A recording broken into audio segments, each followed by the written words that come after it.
Hello, my name is Frankie. I work also with an organization called the Zeitgeist Movement, as you already know.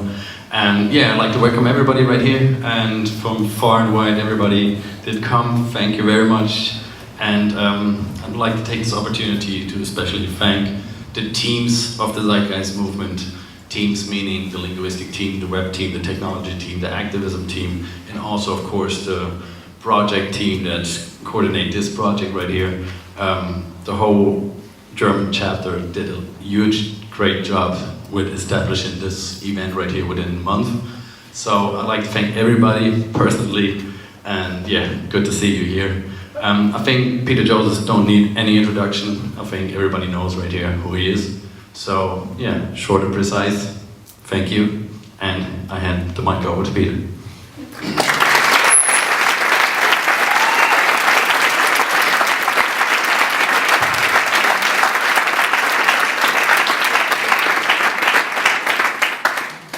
And you can turn this mic off since I'm not going to use it.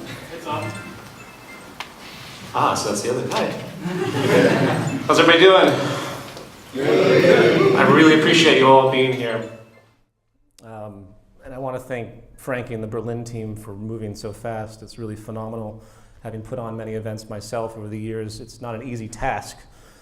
And I'm always reminded when I travel these days that the Zeitgeist Movement is truly a global phenomenon at this stage, right?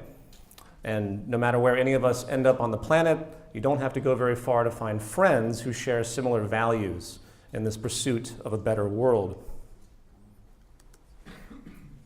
The title of this talk is Economic Calculation in a Natural Law Resource-Based Economy. For the past 5 years or so, the Zeitgeist Movement has put out quite a bit of educational media with respect to its advocation, and the learning curve has been rather intense, and there's been a tendency to generalize with respect to how things actually work technically. This is the contents of this presentation, and in part 1 and 2, I'm going to refine the inherent flaws of the current market model regarding why we need to change, along with relaying the vast prospects we now have to solve vast problems, improve efficiency, and generate a form of abundance that could meet all human needs. The active term, which has gained a good deal of popularity in the past couple of years, is called post-scarcity, even though that word is a little bit misleading semantically, as I'll explain. And in part 3, I will work to show how this new society generally works in its structure and basic calculation. I think most people on the planet know that there's something very wrong with the current socioeconomic tradition.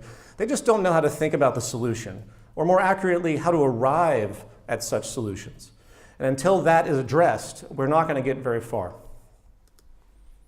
And on that note, in a number of months, a rather substantial text is going to be put into circulation, available for free, and also in print form or download form at cost. It's a nonprofit expression. This will be finished hopefully by the first of the year, and this will be the definitive expression, at least in the condensed form, of the movement, something that's been long overdue. It's called the Zeitgeist Movement Defined, and it will serve as both an orientation and a reference guide, and we'll have probably over 1,000 footnotes and sources. Once finished, an educational video series will be put out in about 20 parts to reduce the material, along with a workbook to help people that want to learn how to talk about these ideas, because we basically need more people on an international level to be able to communicate, as I try to do. It's a very important thing. And I think the movement, basically the future of the movement, I should say, rests in part on our capacity to create a well-oiled international educational machine with consistent language coupled with real design projects and their interworkings. Part 1. So why are we even here? Is this type of large-scale change what the movement advocates really needed? Can't we just work to fix and improve the current economic model, keeping the general framework of money, trade, profit, power, property, and the like? The short answer is a definitive no, as I'm going to explain.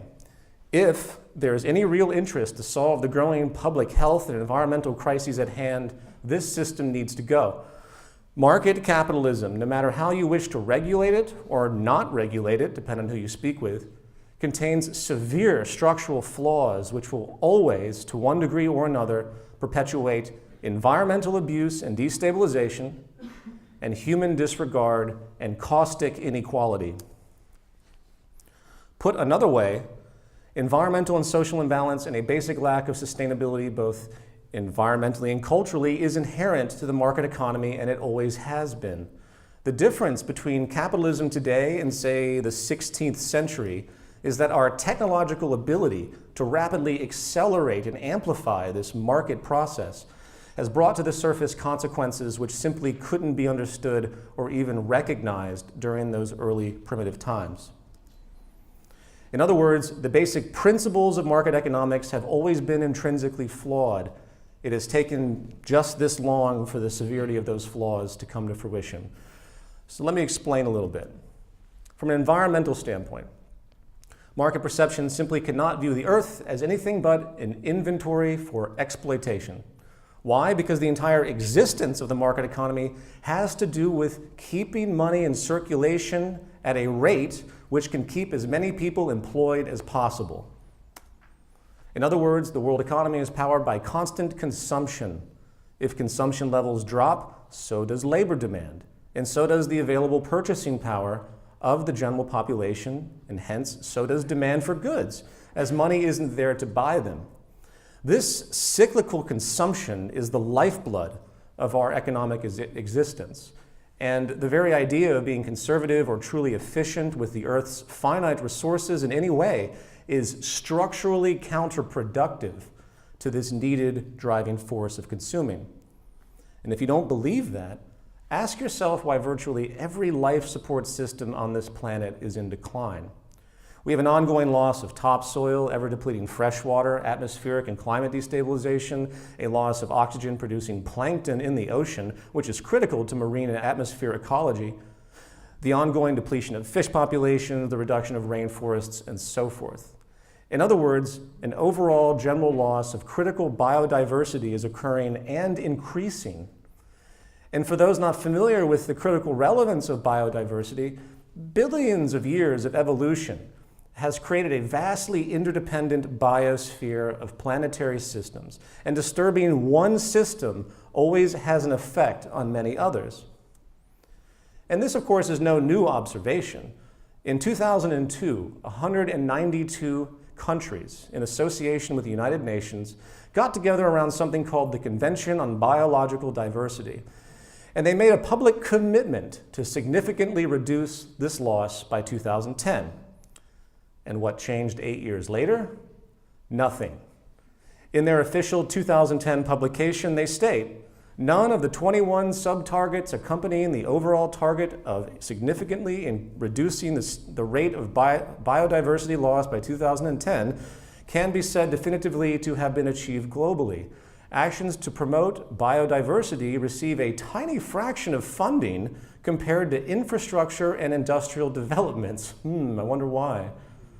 Moreover, biodiversity considerations are often ignored when such developments are designed. Most future scenarios project continuing high levels of extinctions and loss of habitats throughout this century.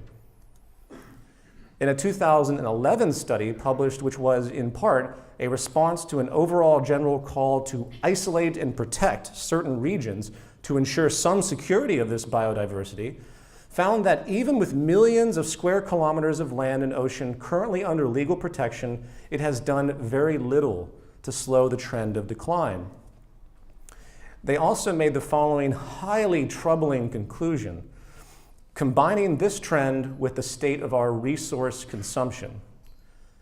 The excess use of the Earth's resources, or overshoot, is possible because resources can be harvested faster than they can be replaced. The cumulative overshoot from the mid-1980s to 2002 resulted in an ecological debt that would require 2.5 planet Earths to pay.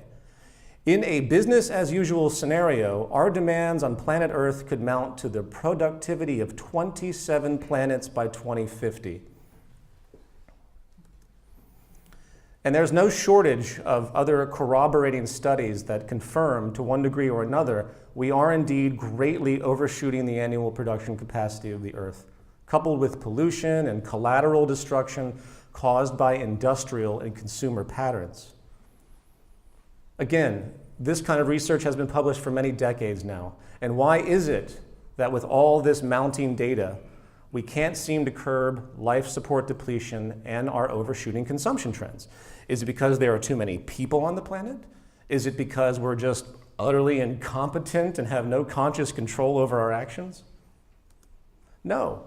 The problem is that we have a global economic tradition still in place, rooted in 16th century pre-industrial handicraft-oriented thought that places the act of consuming, buying and selling as the core driver of all social unfolding. The best analogy I can think of is to consider the gas pedal on a car. The more consumption of fuel, the faster it goes, and buying things in our world is the fuel. If you slow down consumption, economic growth slows, people lose jobs, purchasing power declines, and things become destabilized and so forth. So I hope it is clear that the system simply does not reward or even support environmental sustainability in the form of conservation.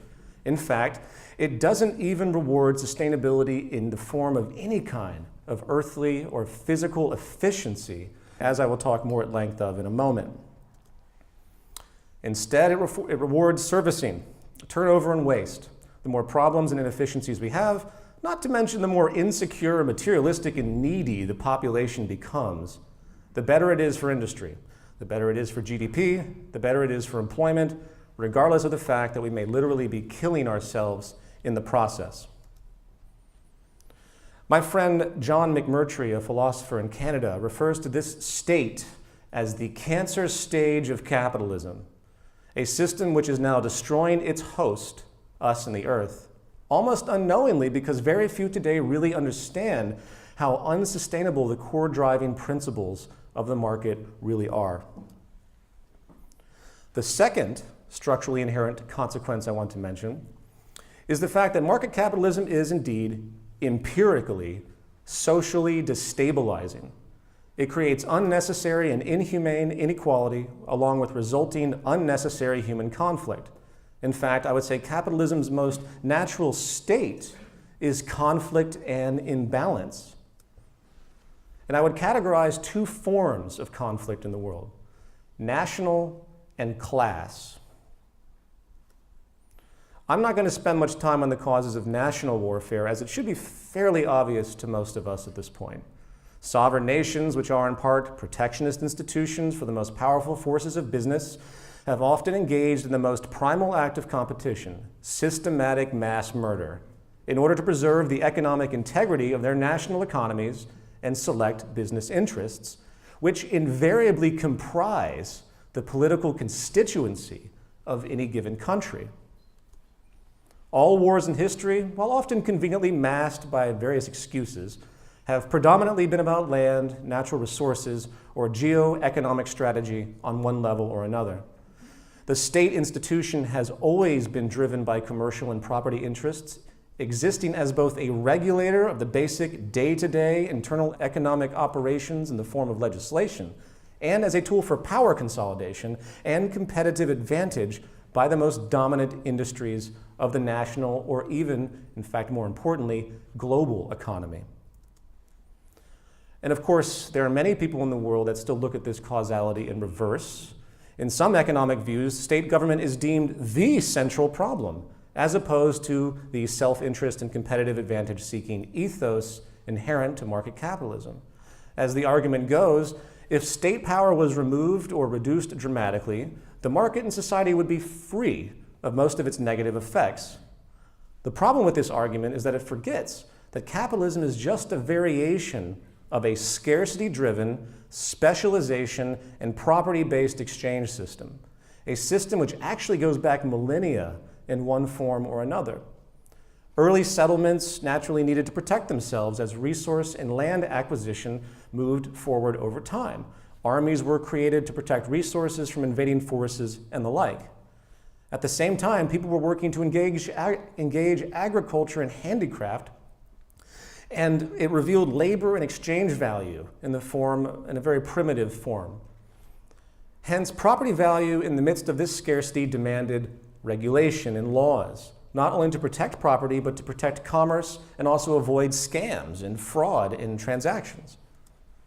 This is the seed of the state. The market is a game and people can cheat. You need regulation. This is the basic problem. The market also allows, and here's the punchline, that regulation to be purchased by money. Therefore, there is no guaranteed integrity. The state and the market both battle each other and complement each other. You will always have regulatory power centers in a market economy. The state and the market are inseparable. They go hand in hand. Now, as an aside, people often challenge this reality with moral or ethical arguments, which, I'm sorry to say, are entirely culturally subjective. In a world where everything is for sale, where the reward reinforcement, the operant condition, is directly tied to seeking personal advantage and gain, who is to say where the lines should be drawn in that process? This is why moral principles without structural reinforcement are useless. In the end, the question isn't what is morally right or what is morally wrong. The question is what works and what doesn't. And sometimes it takes a great deal of time for the truth of such patterns to materialize. For example, most people, rightly so, see abject human slavery historically as a morally wrong condition. But let's dig deeper into the characteristics and think more deeply. I think it is much more productive to recognize that slavery didn't work in the sense that it was culturally unsustainable. Bigotry in all forms is not just ugly, it is culturally unsustainable because it generates conflict. I'm not aware of any slave-owning society that did not undergo large slave rebellions. It's unstable and again, therefore unsustainable. And market capitalism is on the same path. There are more slaves in the world today operating within the bounds of the market economy than any time in human history. And I have little doubt that if we get through this rough period of time without destroying ourselves by war, uprisings, or ecological collapse, people in the future will look back at our world today with the same disgust regarding our human rights violating economic system as we today look back upon the period of abject human slavery. Class warfare. This leads us well into the subject of class warfare and socioeconomic inequality. The long history of so-called socialist outcry has largely been about this constant and inhumane imbalance on one level or another. A great deal of time has been spent by many critics of capitalism describing how it is indeed a system of exploitation, which inherently separates a society into stratified economic layers with a higher class given dominance over the lower structurally. It's structurally built right in. And if you're one of those people that doesn't agree with this reality, ask yourself why there has been one labor strike after another in the past 300 years, why worker unions even exist, why CEOs often tend to make hundreds of times more money than the common worker, or why 46% of the world's wealth is now owned by 1%, which are almost exclusively of what we could call the capitalist ownership class. Inequality and class separation is a direct mathematical result of the market's inherently competitive orientation, which divides individuals in small groups as they work to compete against each other for survival and security. It is entirely individualistically oriented, driven by a core incentive system based around isolated self-preservation, assuming the need to constantly reinforce one's security financially, since the market climate, the environment gives no certainty whatsoever of well-being in and of itself. Fear and greed. The rich get richer because the model favors them, and the poor basically stay the same because the system works against them by comparison. It is structurally classed. Those with more money have more options and influence than those with less. You are only as free, as they say, as your purchasing power will allow you to be. And the credit system is a perfect example. Money is treated as nothing more than a product in the credit system, in the banking system. Money is sold by banks via loans for profit, which comes in the form of interest. If you miss payments or violate your contract, often the interest rate does what? It goes up because you are now considered a higher risk consumer. If you fail to meet that interest or future payments, you might default on the loan. Your punishment is the ruining of your credit rating or reputation in the financial circles. And once that happens, your financial flexibility is even more stifled as your economic access is limited.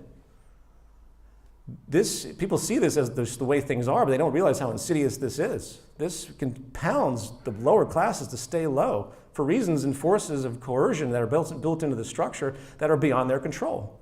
And I could give many other examples. Everything in this system works against you if you're not affluent in this society. And guess what? These financial policies were created by self-interest, oriented market logic, not some politician or some government. And I won't even go into the fact that the interest charged for the sale of money today doesn't even exist in the money supply itself, which creates a kind of system-based social coercion, forcing the inevitability of credit default over time, along with acts of economic desperation, such as selling property you rather would not to meet your basic needs, or taking labor positions, of course, that you do not appreciate. The market generates desperation as its method of coercion. And this leads into another very common free market confusion I often see in the very popular laissez-faire community. They talk about free trade as trade that is entirely voluntary, as though such a thing could ever exist in an empirical sense. All decisions to trade come from influences and pressures. Only perhaps the super rich, who literally have no need to worry about basic survival due to their wealth, could possibly be said to engage in the act of voluntary free trade. For 99% of the world, we either trade or we don't survive. And that pressure is empirically coercive. And no, it doesn't have to be that way, which is the whole point of this new social model. So with all that aside, and with this understanding that wealth inequality is inherent to capitalism itself, you can't regulate it out, the main issue I want to address here has to do with what class separation and social inequality does to us in the context of public health. It isn't just a simple issue of some having more than others and others suffering the mere material inconvenience or pressure to engage in labor or trade they would rather not have to. It goes way beyond that.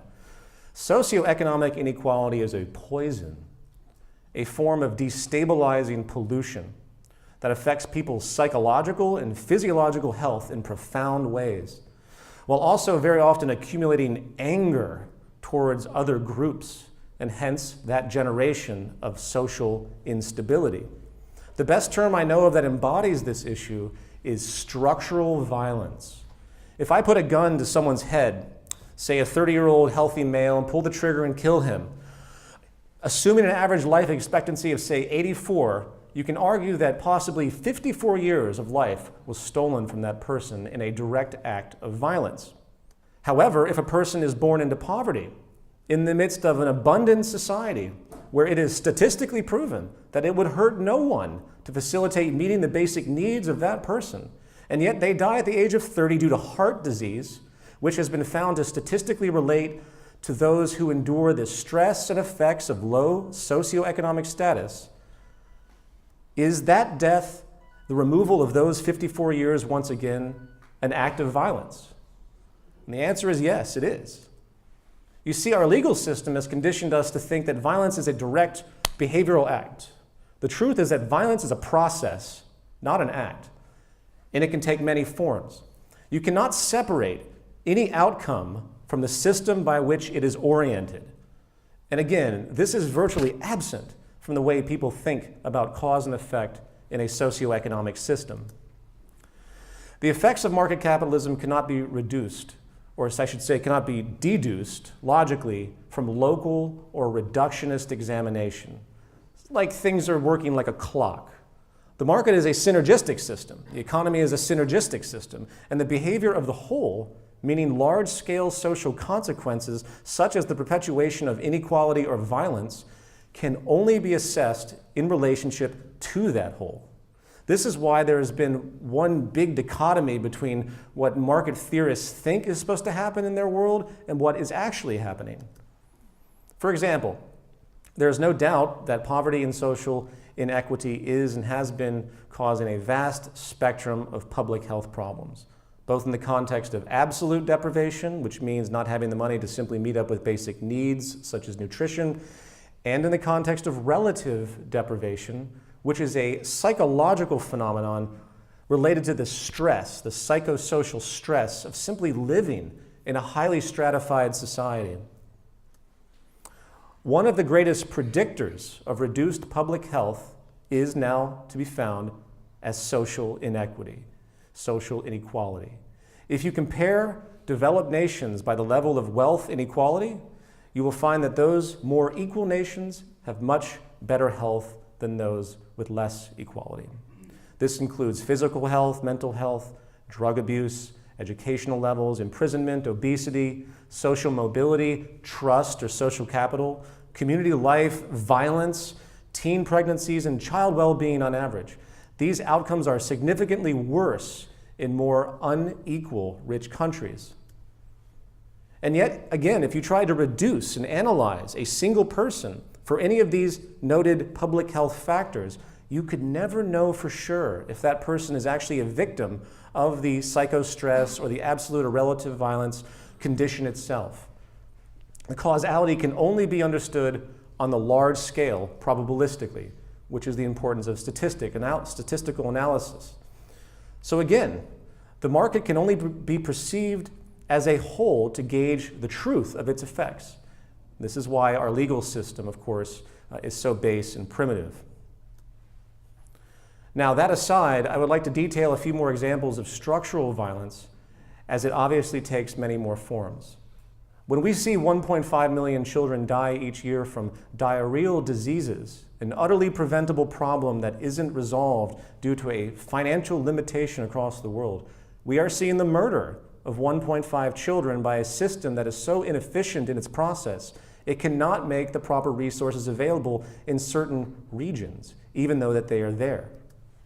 Drug addiction, which has become a plague of modern society across the world, not only causing death, but also a spectrum of suffering, has been found to have roots in stress. It has to do with a lack of support, which creates a psychological chain reaction that leads to fill your feelings of pain with self-medication. You will rarely find a study on addiction patterns that does not see a direct correlation to unstable life conditions and stress. And what is perhaps poverty's most dominant psychological feature? Feelings of insecurity and humility. Even the vast majority of behavioral violence as we know it arises due to preconditions which have been tied to poverty-induced deprivation and abuse. Former head of the study of violence at Harvard, Dr. James Gilligan, was a prison psychiatrist for many decades, analyzing the reasons for extreme acts of murder and the like. In virtually all cases, high levels of deprivation, neglect, and abuse occurred in the life history of the offenders. And guess what? Poverty is the single best predictor of child abuse and neglect. In a United States study, children who lived in families with an annual income less than $15,000 are 22 times more likely to be abused or neglected than children living in families with an annual income of $30,000 or more.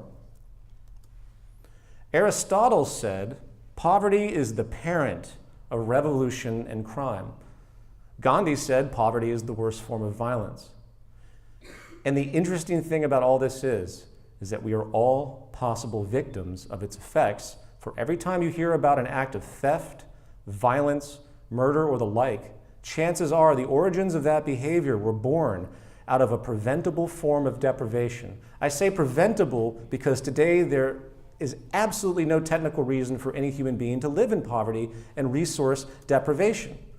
Solving social inequality is not just a nice thing to do. It is a true public health imperative, just like making sure our water isn't polluted so we don't get diseases. And each of us have no idea when we might be subjected to, say, the violence bred by this deprivation.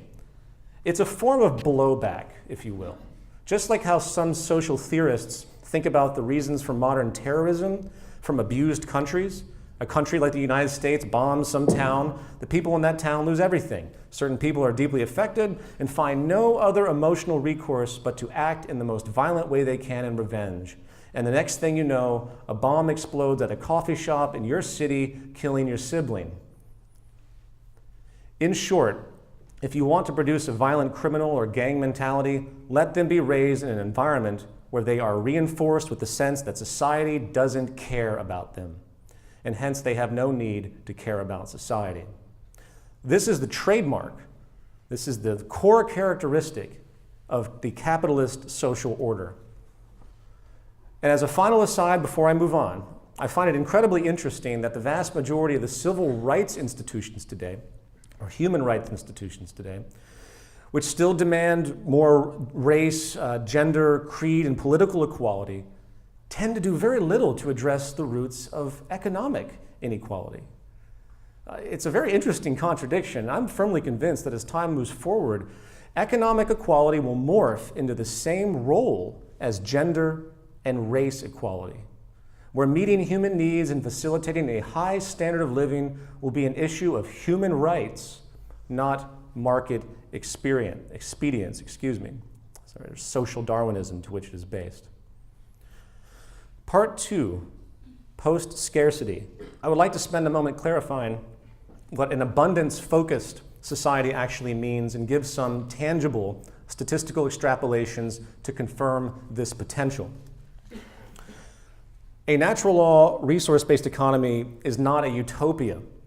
The Zeitgeist movement seeks a high relative sustainable abundance, relieving the most relevant forms of scarcity. Of course, many of you hear such distinctions immediately dismiss such qualifications as mere opinion, right? The fact is, it's not opinion when it comes to life support or empirical human needs. Relative sustainable abundance means seeking more than enough to meet all human needs and beyond while keeping ecological balance.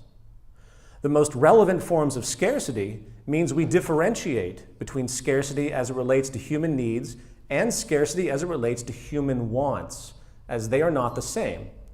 Unfortunately, market logic pretends that they are, right? The market cannot separate needs from wants. And this gets to the root of the life-blind value system disorder which continues to distort our culture. The logic goes like this. If there exists any form of scarcity of anything on any level, then we need money in the competitive market to regulate it. Let me explain this a little bit more. One of our international lecture team members, Matt Berkowitz, did a radio interview with a very popular Austrian economist a little while back. And when the subject of scarcity came up, this economist responded with, "Not everyone can have a fancy steak or a Ferrari." This was his definitive view of what scarcity means. Now that may be true. Not every human being can have a 500-room mansion with 3 jets parked in the front lawn with half the continent of Africa as his or her backyard. You see, in theory, we could conjure up anything and use such luxury-based scarcity defenses to support the existence of the competitive market. So what are human needs? Are they subjective? Human needs have been created by the process of our physical and psychological evolution. And not meeting these virtually empirical needs results, as noted before, in a statistically predictable, destabilizing spectrum of physical, mental, and social disorders. Human wants, on the other hand, are cultural manifestations, which have undergone enormous subjective change over the course of time, revealing in truth something of an arbitrary nature. Now, this isn't to say neurotic attachments can't be made to wants, so much so that they start to take the role of needs. That's a phenomenon that occurs readily in our materialistic society, in fact.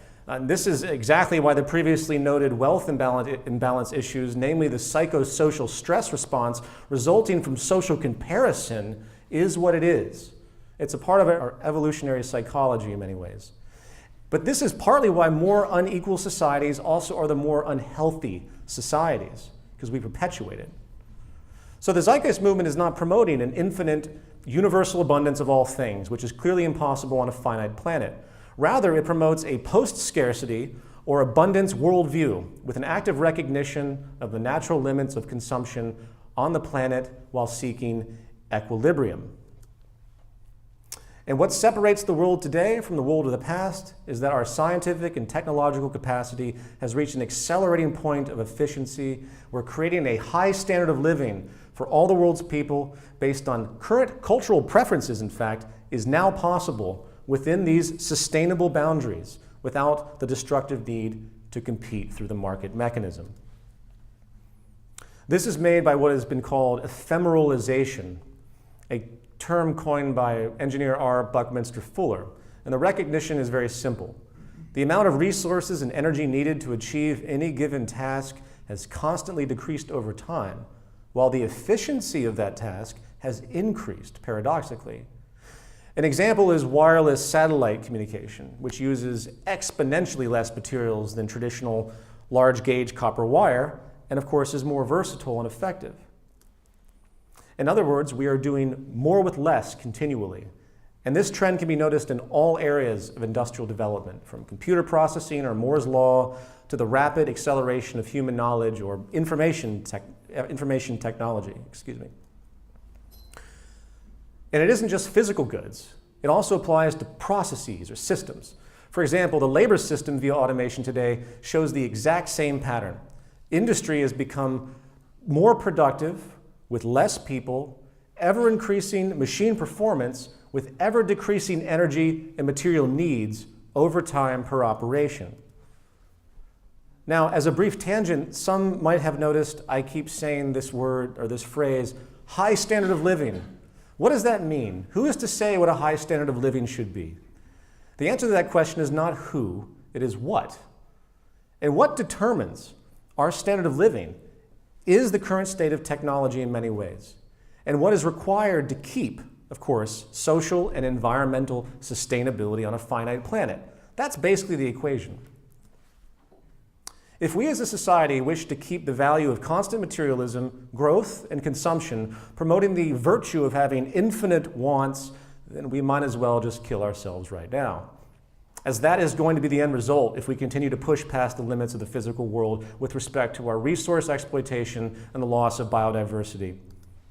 So I want to make it very clear. This new economic proposal isn't just about seeing how the market is obsolete per se, given our new powerful awarenesses of technical efficiency. It is also about the fact that we need to get out of the market paradigm as fast as we can before it causes even more damage. Okay, post-scarcity. The 4 categories I want to cover in detail regarding this are food, water, energy, and material goods. And please note that for food, energy, and water, this is actually a very conservative assessment, using statistics and measures based only on existing methods that have been put into industrial use, not theoretical things that people talk about all the time. And all I'm going to do is scale this out, applying a systems theory context. Food. According to the United Nations, 1 out of every 8 people on Earth, nearly 1 billion people suffer from chronic undernourishment. Yet it is admitted that there is enough food produced today by traditional market methods alone to provide everyone in the world with at least 2,720 kilocalories per day, which is more than enough to maintain basic health for most. Therefore, just in principle right now, the existence of such a large-scale number of chronically hungry people reveals at a minimum that there is something fundamentally wrong with the global industrial and economic process. According to the Institution of Mechanical Engineers, quote, it is estimated that 30 to 50% of all food produced never reaches a human stomach. And this figure does not reflect the fact that large amounts of land, energy, fertilizers, and water have also been lost in the production of foodstuffs, which simply end up as waste. And while there is certainly an imperative to consider the relevance of these waste patterns, it appears that the most effective and practical means to overcome this global deficiency entirely is to update the system of food production itself with the most strategic localization in order to reduce the waste caused by inefficiencies in the current global supply chain. And perhaps the most promising of these arrangements is something called vertical farming, which I assume many are familiar with. Vertical farming has been put to test in a number of regions with extremely promising results regarding efficiency and conservation. This method of abundant food production will not only use less resources per unit output, causing less waste, have a reduced ecological footprint, increase food quality and the like. It will also use less surface of the planet, it uses less land area than we're doing today.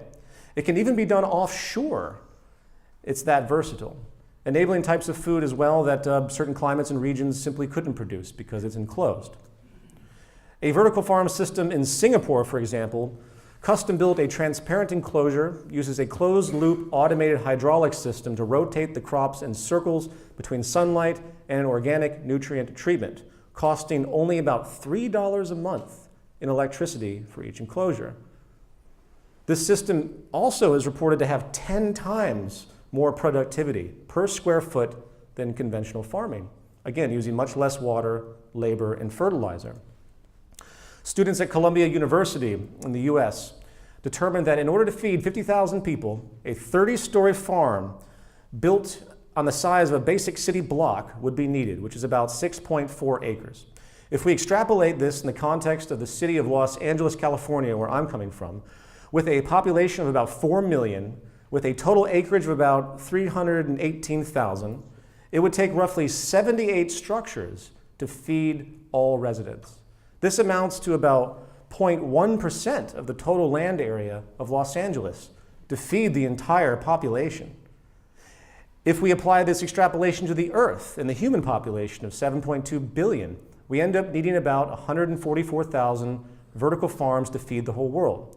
This amounts to about 921,000 acres of land to place these farms, which, given about 38% of the Earth's land is currently being used for traditional agriculture, we find that we only need about 0.006% of the Earth's existing agricultural land to meet production requirements.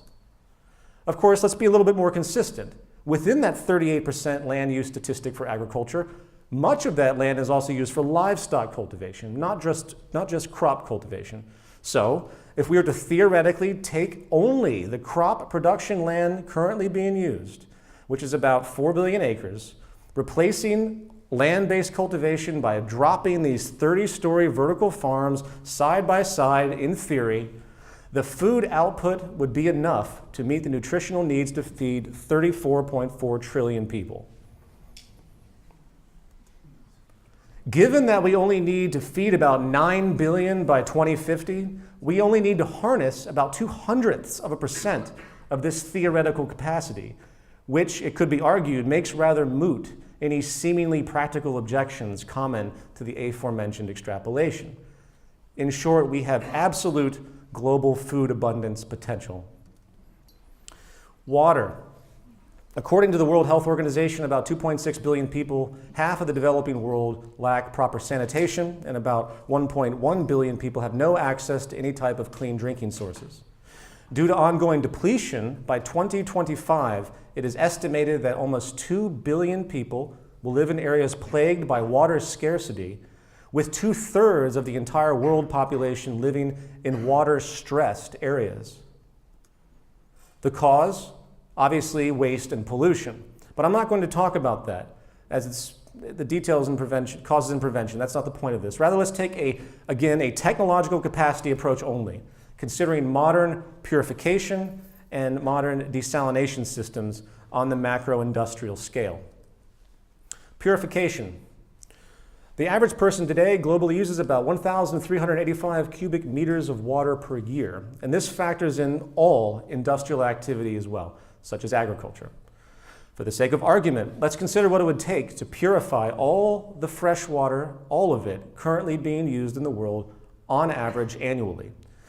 Given the global average of 1,385 cubic meters and a population of 7.2 billion, we arrive at a total annual use of about 10 trillion cubic meters.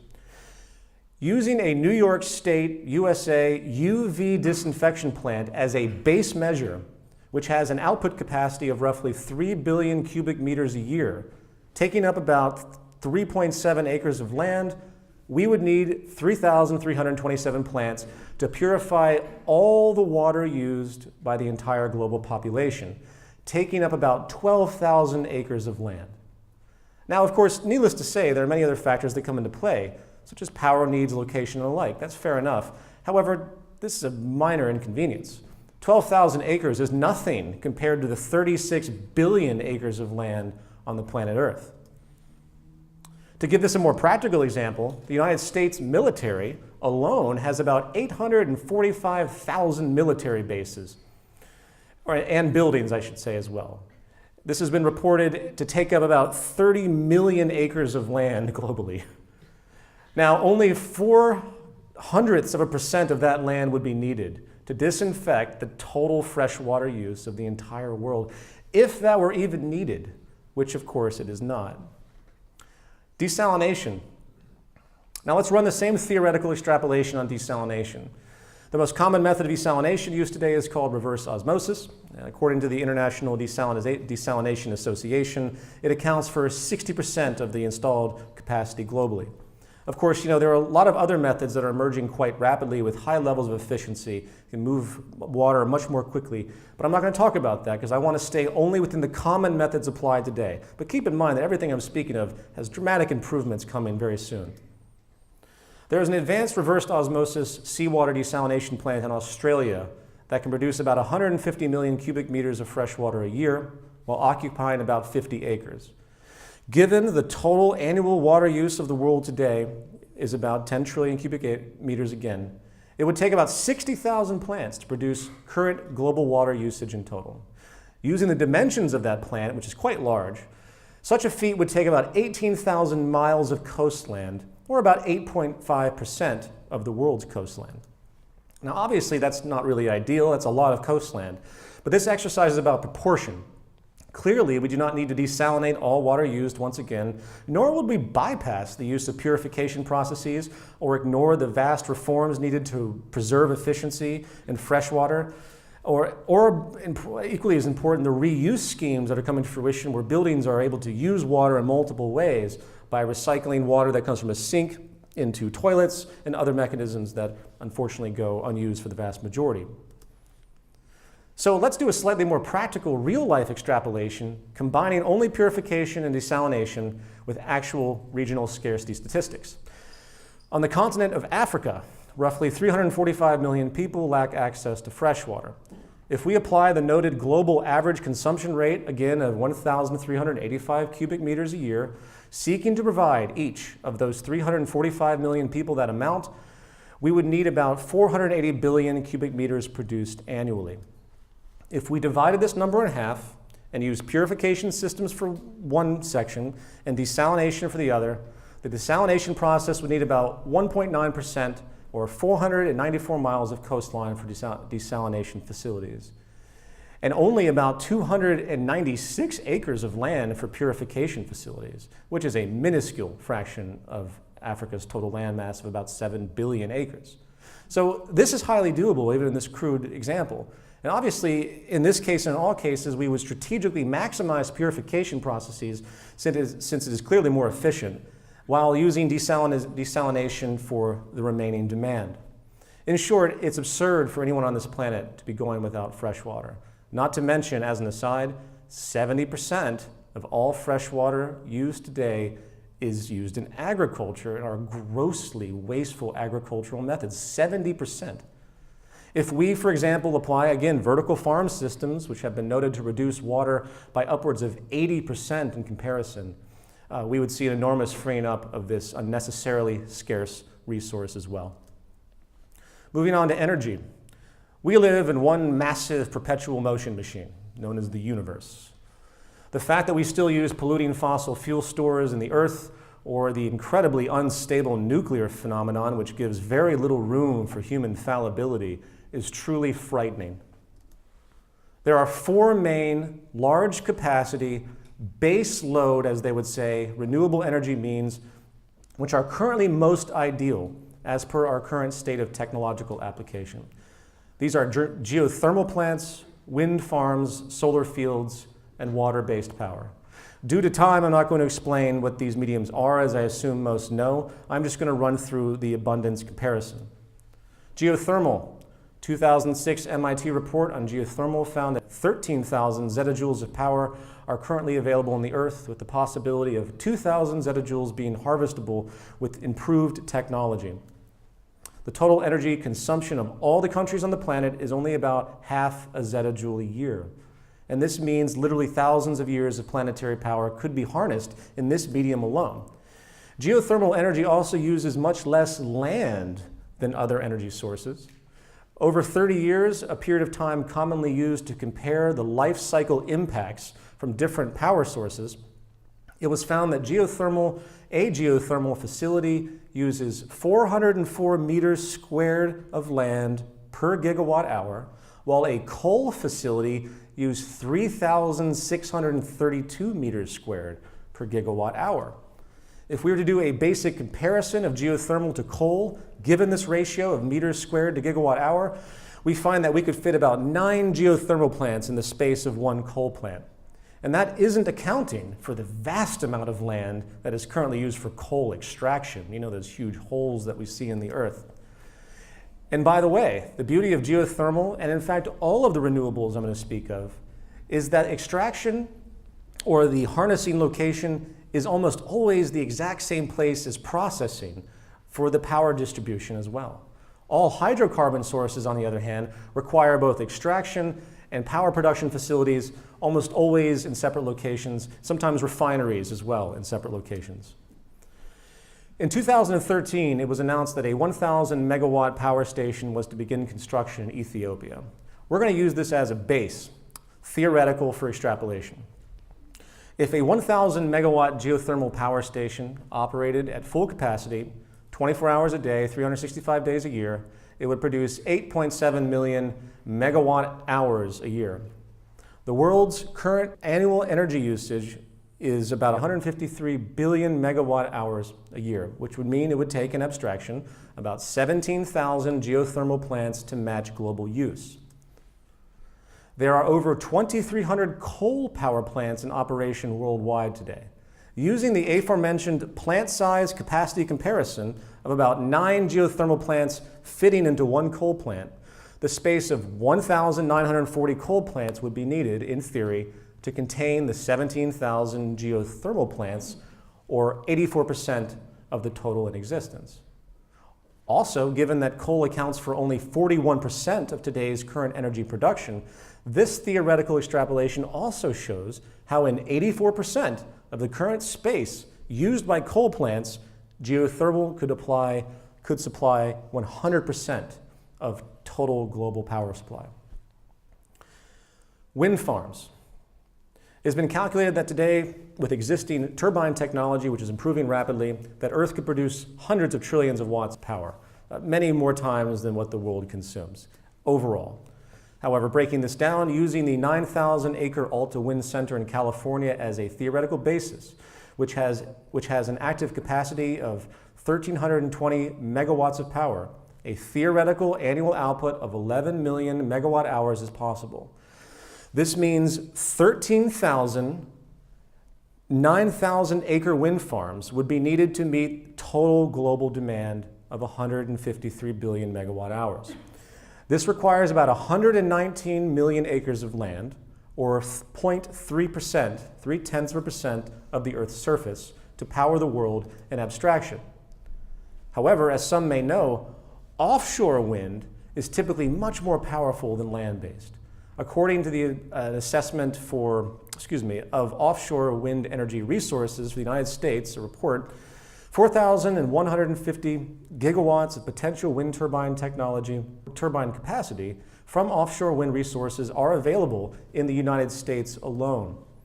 Assuming this power capacity was consistent for a whole year, we end up with an energy conversion of 36 billion megawatt hours a year.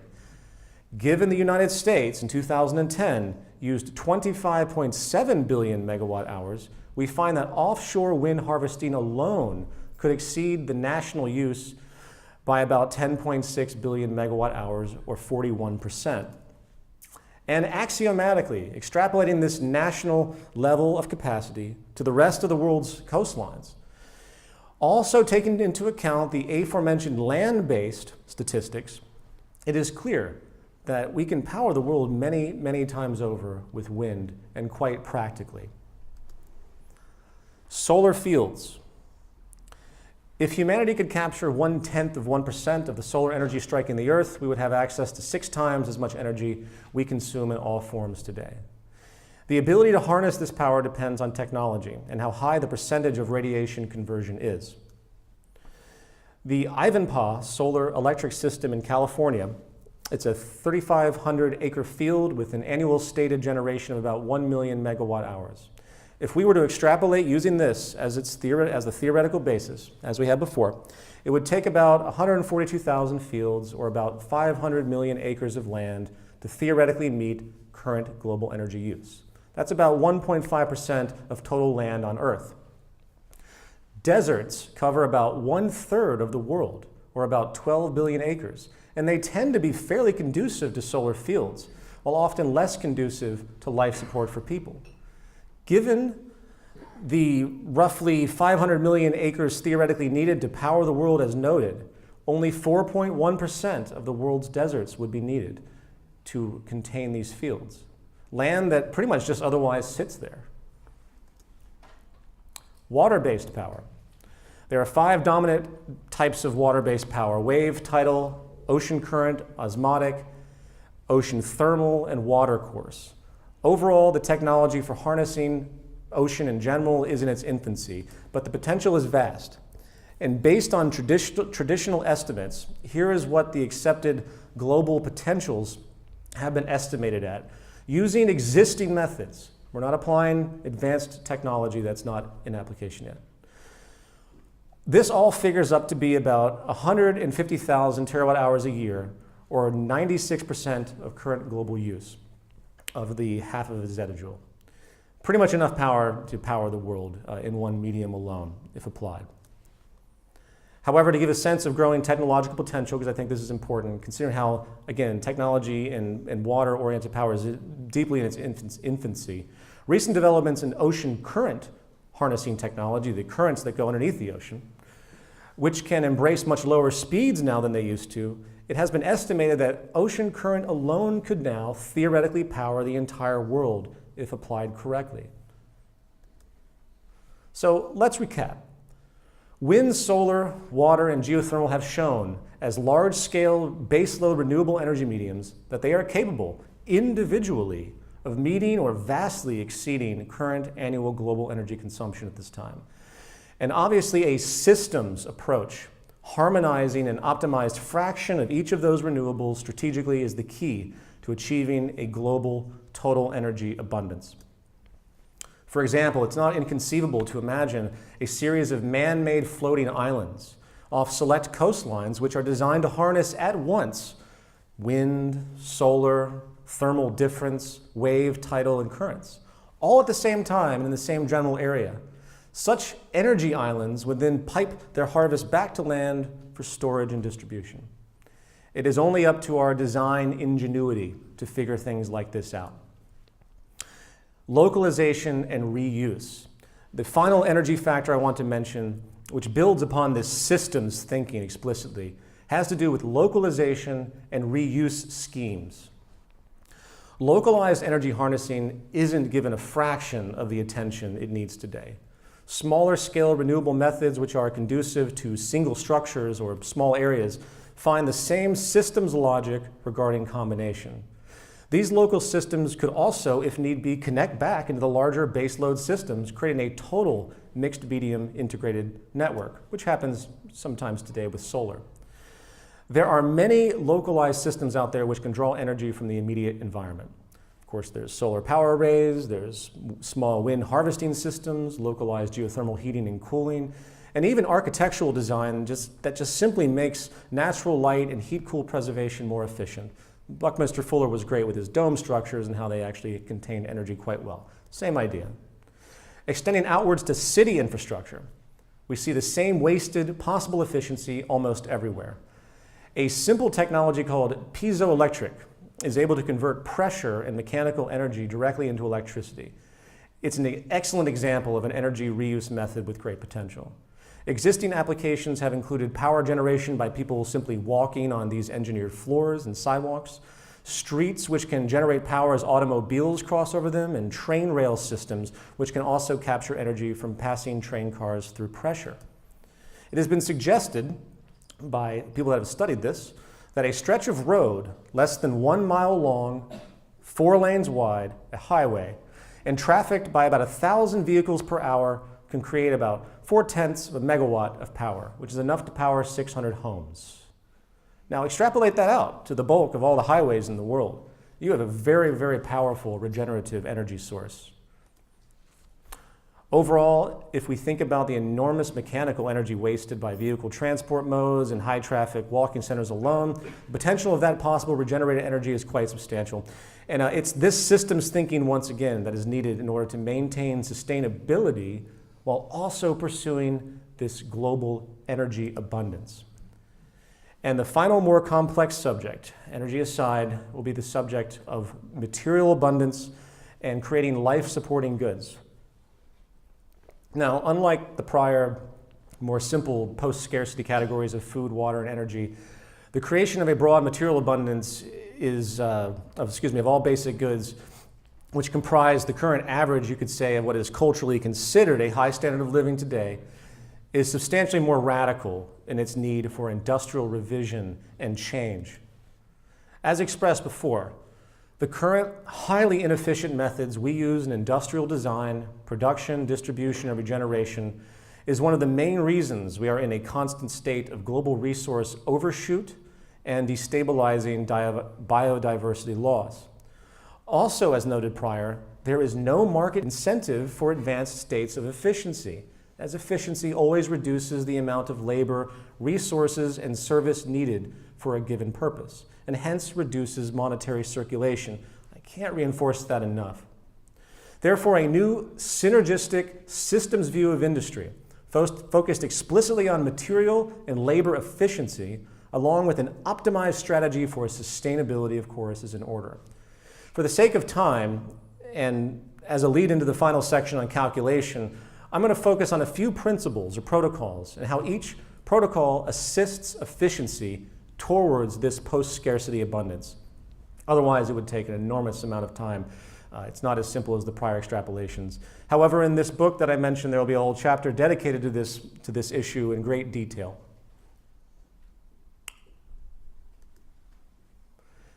Access, not property. A property-based society incentivizes the preference to own a given product rather than rent or gain access to as needed. I'm a filmmaker, and while I do rent some things occasionally, it's much more cost-effective and smart to buy things because they have resale value. This incentive of universal ownership is incredibly wasteful when we examine actual use time of a given good. Facilitating a means of access where things can be literally shared will allow many more to gain use of goods they otherwise could not, along with there being less production of those goods in proportion. In a natural law resource-based economy, we seek to create an access abundance, not a property abundance, which is inherently wasteful. And as an aside, it's also important to note that property is not an empirical concept. Only access is empirically valid. Property is a protectionist contrivance. Access is the reality of the social and human condition. In order for you to truly say own a computer, you have to have had, alone, come up with the entire technological process that made that thing, along with the ideas that comprise the tools you might have used to make that computer. This is literally impossible and is what destroys the early labor theory of value, property stuff that's put forward by classical economists. There's no such thing as property. There's only access and sharing, no matter what social system you employ. Designed in recycling. Contrary to our intuition, there's no such thing as waste in the natural world. Not only from the standpoint of the biosphere, which reuses everything in its process, the 92 main naturally occurring elements, periodic table, that comprise all matter cannot be exhausted. Humanity has given very little consideration to the role of material regeneration and how all of our design practices must account for this recycling. In fact, as some may know, the highest state of this recycling will eventually come in the form of nanotechnology. Nanotechnology will eventually be able to create goods from the atomic level up and disassemble them right back down to the almost virtual starting point. It is the ultimate form of recycling. And by the way, I'm not suggesting this. I'm not suggesting that nanotechnology is even needed at this time, as though that's what we're doing right now. It's just, this is a great principle to reference as far as regenerative importance. Today, industry has little sense of synergy in this context. Recycling is an afterthought. Companies continue to do things such as blindly coat materials with chemical paints and the like that distort the properties of those materials, making the materials less salvageable or maybe completely unsalvageable to current recycling methods. Happens all the time. So long story short, strategic recycling just might be the most core seed of a continued abundance. Every landfill on Earth is just a waste of potential. Number 3, strategic confirmation of good design to the most conducive and abundant materials known. You will notice this efficiency qualification in what I just said. Conducive and abundant. Conducive means most appropriate based on the material properties. Abundant means you weigh the value of conduciveness against the value of how accessible and low impact the material is compared to other materials, which may be more or less conducive. This is a synergistic efficiency comparison. I'm sorry if the language sounds a little bit complicated. Probably the best example of this is home or domicile construction. The common use of wood, brick, screws, and the vast array of parts that is typical of a common house is comparatively, vastly inefficient to more modern, simplified prefabrication or moldable materials. A traditional 2,000 square foot home requires about 40 to 50 trees, about an acre. Compare that with houses that could be created in prefabrication processes with simple earth-friendly polymers, concrete, or other easily formable methods. 3D printing, for example, is on pace. These new approaches have a very small footprint as compared to our destruction of global forests, which continue for wood. Home construction today is one of the most resource-intensive and wasteful industrial mediums in the world, with about 40% of all materials collected for construction ended up as waste in the end. Number 4, design conduciveness for labor automation. Now this is very foreign to many. The more we conform to the current state of rapid, efficient production processes, obviously the more abundance we can create. If you read texts on manufacturing processes, they typically divide labor into 3 categories. There's human assembly, there's mechanization, and there's automation. Human assembly means handmade, mechanization means machines assist the laborer, and automation means no human action. Imagine if you needed a chair and there were 3 designs. The first is elaborate and complex and could only be done by hand.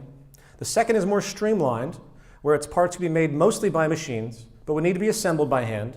The third is a chair is produced by one, the third chair, is produced by one process, fully automated. The latter chair design would be the design goal, in theory, of this new approach. What this would do is reduce the complexity of the automation process with little to no human labor. Imagine a production plant that not only produces cars, it can produce virtually any kind of industrial product comprised of the same basic shared materials. This is very feasible. This would increase output substantially. In other words, we are optimizing the means of production. And as an aside, many who see stuff like this, they think that this means there's not going to be any variety in the future. That's just going to be cold and uniform, and everyone gets the same thing. No, I'm just using this as an example to make an efficiency point. Being conducive to automation does not mean universal uniformity of design, because the incredible amount of variance possible in our current automation technology is amazing and accelerating. Modular robotics, there's many different self-changing machines that can create a great amount of variance. All this means is the existing processes in their current state should be respected to ease production. So please don't confuse this with the idea that everyone just gets the same everything. What they get is the same basic sustainability principles, which come in many different forms, if you can understand that. So these 4 parameters set in motion, along with the basic intent to assist the trend of ephemeralization on all levels, there is little doubt that every human being could have a very high standard of living. It is simply about converting all of the inefficiency we have straight into productivity strategically. I will conclude this section by noting that R. Buckminster Fuller is probably the only human being that has ever attempted to account and quantify the state of resources and their potential within the past 100 years. And while primitive, he was able to arrive at the following conclusion in 1969. Man developed such intense mechanization in World War I that the percentage of total world population that were industrial haves rose by 1919 to the figure of 6%. This was an abrupt change in history. By the time of World War II, 20% of all humanity had become industrial haves. At the present moment, the proportion of haves is at 40% of humanity. If we up the performances of resources from the present level to a highly feasible overall efficiency of 12% more, increasing by 12% our use holistically, on average, all humanity can be provided for.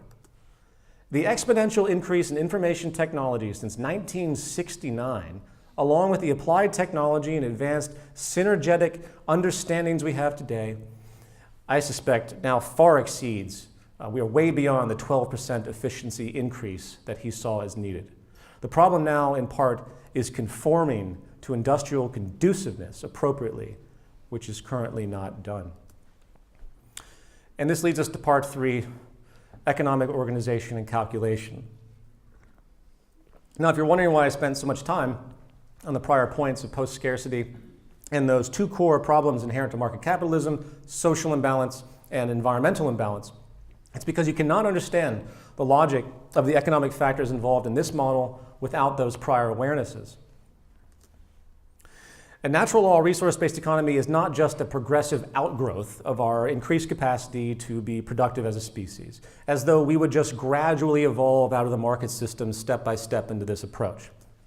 No, the dire need for this system's removal needs to be realized once again. It has to become a part, in fact, of the incentive structure of the new model. The historical understanding that if we do not adjust in this way, we will revert right back into this highly unstable period we are in right now. An economic model is a theoretical construct representing component processes by a set of variables or functions describing the logical relationships between them. Basic definition. If anyone has studied traditional or market-based economic modeling, a great deal of time is often spent on things such as price trends, behavioral patterns, utilitarianistic functions, inflation, currency, fluctuations, and so forth. Rarely, if ever, is anything said about public or ecological health. Why? Because the market is, again, life-blind and decoupled from the science of life support and sustainability. It is simply a proxy system. The best way to think about this economy is not in the traditional terms, but rather as an advanced production, distribution, and management system which is democratically engaged by the public through a kind of participatory economics that facilitates input processes such as design proposals and demand assessment while filtering all actions through what we will call sustainability and efficiency protocols. These are the basic rules of industrial action set by natural law, not human opinion. As noted prior, neither of these interests are structurally inherent in the capitalist model, and it is clear that humanity needs a model that has this type of stuff built right into it for consideration. Structural system goals. All economic systems have structural goals, which may not be readily apparent. Market capitalism's structural goal, as described, is growth and maintaining rates of consumption high enough to keep people employed at any given time, and employment requires also a culture of real or perceived inefficiency, and that essentially means the preservation of scarcity in one form or another. That is its structural goal, and good luck getting a market economist to admit to that. This model goal is to optimize technical efficiency and create the highest level of abundance we possibly can within the bounds of earthly sustainability, seeking to meet human needs directly. System overview. One of the great myths of this model is that it is centrally planned. I'm sure many of us have heard this. What this means, based on historical precedent, is that it is assumed that an elite group of people basically will make the economic decisions for a society. No, this model is a collaborative design system, CDS, not centrally planned. It is based entirely upon public interaction facilitated by programmed open source systems that enable a constant dynamic feedback flow that can literally allow the input of the public on any given industrial matter, whether personal or social. Now, a common question when you bring that up, they say, well, who programs this system? The answer is everyone and no one. The tangible rules of the laws of nature, as they apply to environmental sustainability and engineering efficiency, is a completely objective frame of reference. The nuances may change to some degree over time, but the general principles remain. Over time, the logic of such an approach will also become more rigid because we learn more as we perfect our understandings, and hence less room for subjectivity in certain areas that might have had it prior. Again, I'll be describing this more so in a moment. Also, the programs themselves will be available in an open source platform for public input and review, absolutely transparent. And if someone noticed a problem or unapplied optimization strategy, which would probably be the case, it is evaluated and tested by the community. Kind of like a Wikipedia for calculation, except much less subjective than Wikipedia without the moody administrators. Another traditional confusion surrounds a concept which has become, to many, the defining difference between capitalism and everything else. And it has to do with whether the means of production is privately owned or not. And this is replete throughout tons of traditional literary treatments on capitalism when they describe how it's the ultimate manifestation of human behavior as a society. If you don't know what this means, the means of production refers to the non-human assets that create goods, such as machines, tools, factories, offices, and the like. In capitalism, the means of production is owned by the capitalist by historical definition, hence the origin of the term. I bring this up because there has been an ongoing argument for a century that any system which does not have its means of production owned as a form of private property is just not going to be as economically efficient as one that has, or maybe not even efficient at all. This, as the argument goes, is because of the need for price, the price mechanism. Price, which has a fluid ability to exchange value amongst virtually any type of good due to its indivisibility of value, creates indeed a feedback mechanism that connects the entire market system in a certain narrow way. Price is a way to allocate scarce resources amongst competing interests, for sure. Price, property, and money translate, in short, subjective demand preferences into semi-objective exchange values. I say semi because it is, again, a relative, culturally relative measure only, absent most every factor that gives true technical consideration to a given material or good. In other words, it has nothing to do with what the materials or goods are. It's just a mechanism. Perhaps the only real technical data, in fact, I would say, that price embraces, very crudely, relates to resource scarcity and labor energy. Resource scarcity and labor energy. You can basically find that in price. So in this context, the question becomes, moving on, is it possible to create a system that can equally, if not more efficiently, facilitate feedback with respect to consumer preference, demand, labor value, and resource or component scarcity without the price system, subjective property values, or exchange? And of course there is. The trick is to completely eliminate exchange and create a direct control and feedback link between the consumer and the means of production itself. The consumer becomes part of the means of production, and the industrial complex, if you will, becomes nothing more than a tool that is accessed by the public to generate goods. In fact, as alluded to prior, the same system can be used for just about any societal calculation, virtually eliminating the state government, in fact, and politics as we know it. It is a participatory decision-making process. And as an aside, as far as the fact that there will indeed always be scarcity of something in the world, which is the very basis of existence of price, market, and money, human beings can again either understand the dire need to exist in a steady state relationship with nature and the global human species for cultural and environmental sustainability or not. We can either continue down the same path we are now or become more aware or responsible to the world and to each other, seeking post-scarcity and using natural law rules of sustainability and efficiency to decide how to best allocate our raw materials or not. But I think the former is the most intelligent path. I state that because, again, this resource argument always comes down to the abstractions of resources. The abstraction of scarcity. It never qualifies what scarcity is in certain contexts. It doesn't separate scarcity, and that's the fatal flaw between human needs and human wants. Also, I want to point out another fallacy, which of this private ownership of the means production, a fallacy of this broad concept is its culture lag. Today, we are seeing a merger of capital goods, consumer goods, and labor power. Machines are taking over human labor power, becoming capital goods, while also reducing in size to become consumer goods. I'm sure most everyone in this room has a home paper printer. When you send a file to print from your computer, you are in control of a mini version of a means of production. What about 3D printers? In some cities today, there are now 3D printing labs which people can send their design to print in physical form. The model I'm going to describe is a similar idea. The next step is the creation of a strategically automated industrial complex, localized as much as possible, which is designed to produce, through automated means, the average of everything any given region has found demand for. Think about it.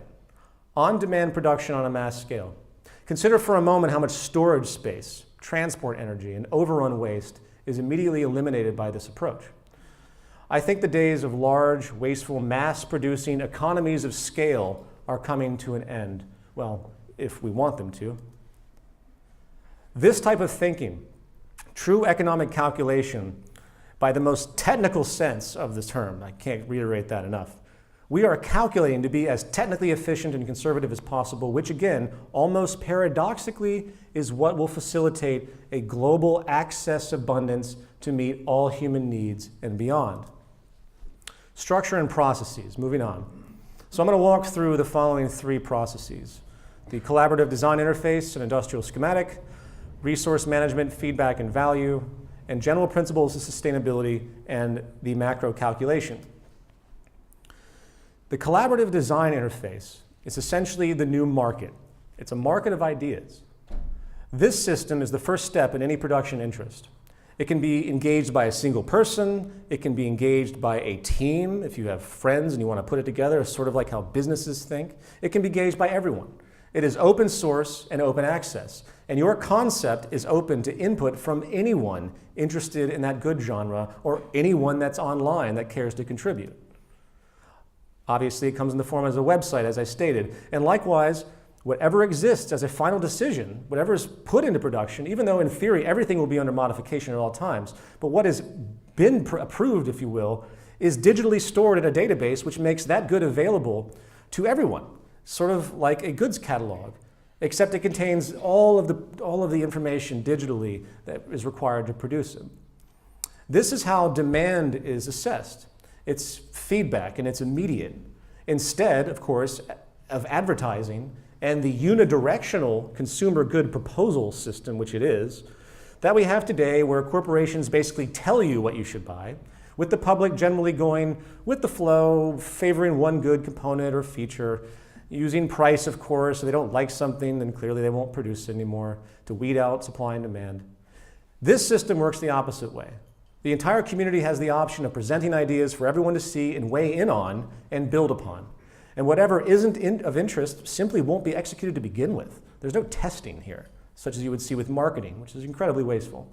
It's as simple as that. The actual mechanism of proposal will come in the form of an interactive design interface, such as we see with computer-aided design, or CAD as it's called, or more specifically computer-aided engineering, which is a more complicated synergistic process. And as an aside, some see computer-aided design programs as they exist as having an enormous learning curve, and of course they do.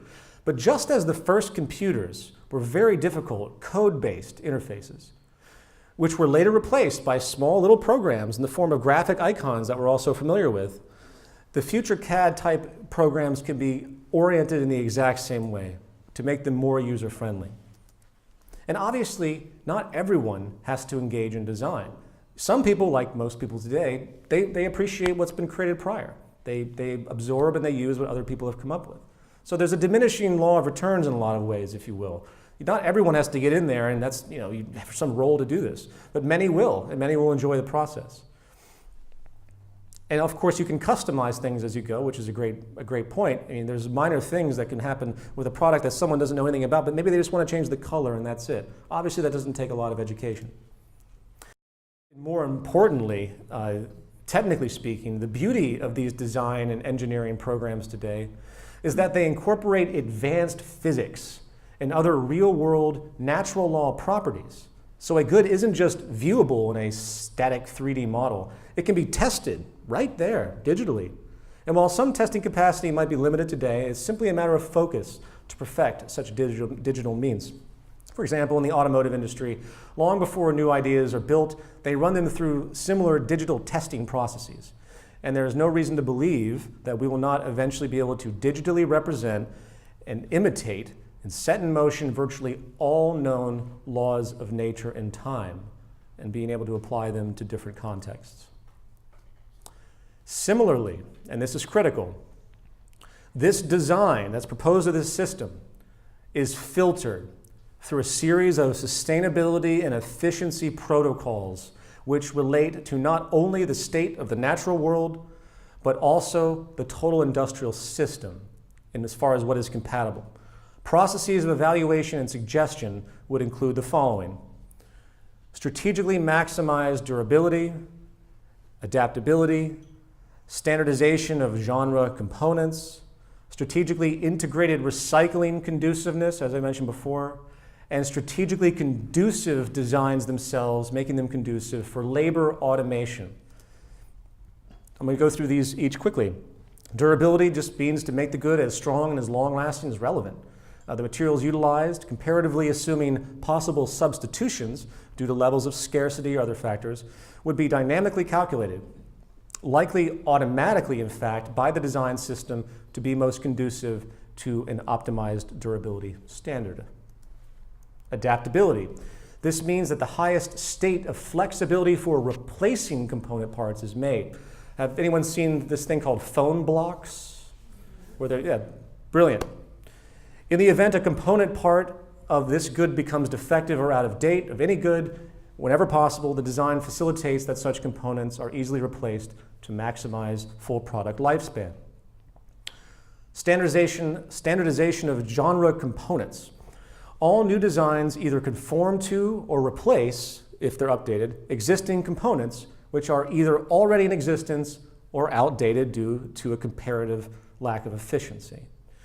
Many don't know this, but a man named Eli Whitney in 1801 was the first to really apply standardization in production.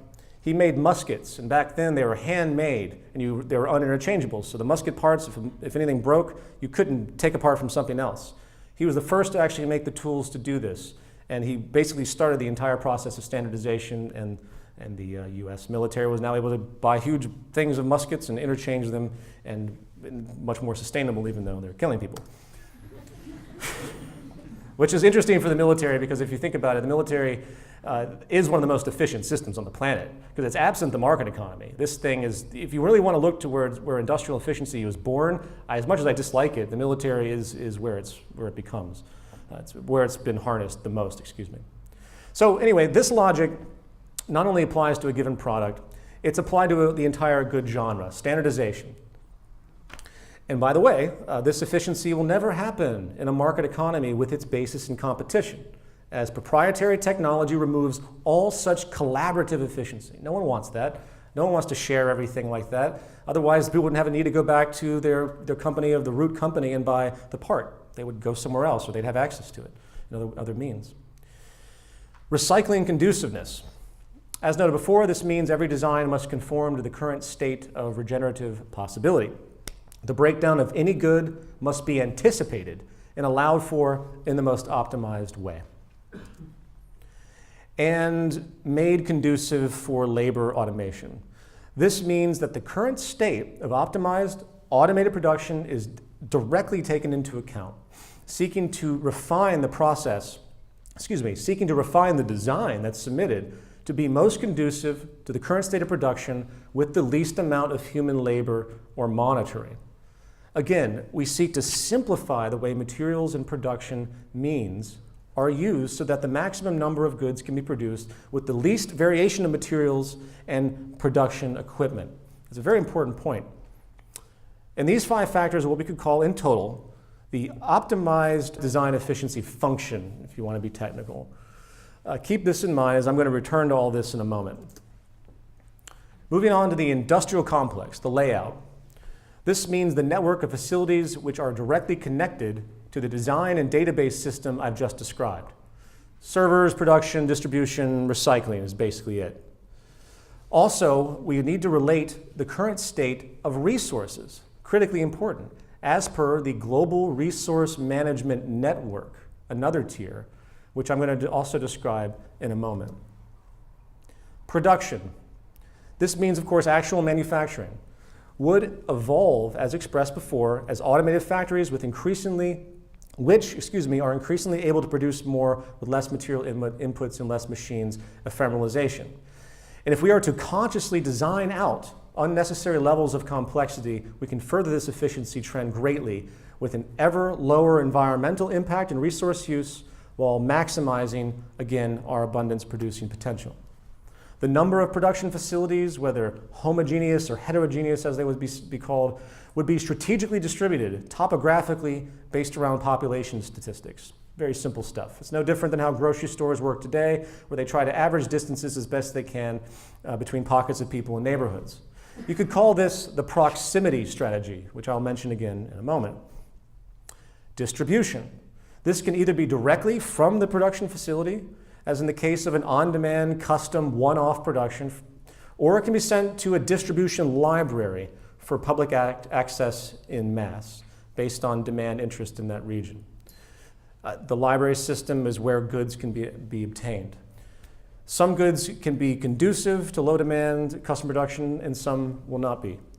Food is the easy example of a mass production necessity, while a personally tailored piece of furniture would come directly from the manufacturing facility once created. And I suspect, again, this on-demand process, which will likely become equally as utilized as mass production, will be an enormous advantage. As noted, on-demand production is more efficient since the resources are going to be utilized for the exact use demand as opposed to the block things that we do today. Distribution, I should say in the context of the distribution library, which is a specific point. Inventory is assessed in a dynamic direct feedback link, of course, between production, distribution, and demand. If that doesn't make sense to you, again, all you have to think about is how inventory accounting and tracking works at any major commercial distribution center today, with, of course, a few adjustments made in this model. We're already doing this type of stuff already. And regardless of where the good is classified to go, whether it's custom or not, libraries or to the direct user, this is still an access system. In other words, at any time, the user of the custom good can return the item for reprocessing, just as a person who obtains something from the library can as well. Since, as noted, the good has been pre-optimized, all goods are pre-optimized for conducive recycling, odds are the recycling facility is actually built directly into the production facility or the genre production facility, depending on how many facilities you need to create the variety of demand. So again, there's no trash here. Whether it's a phone, a couch, a computer, a jacket, a book, everything goes back to where it came from for direct reprocessing. Ideally, this is a zero waste economy. Resource management, feedback, and value.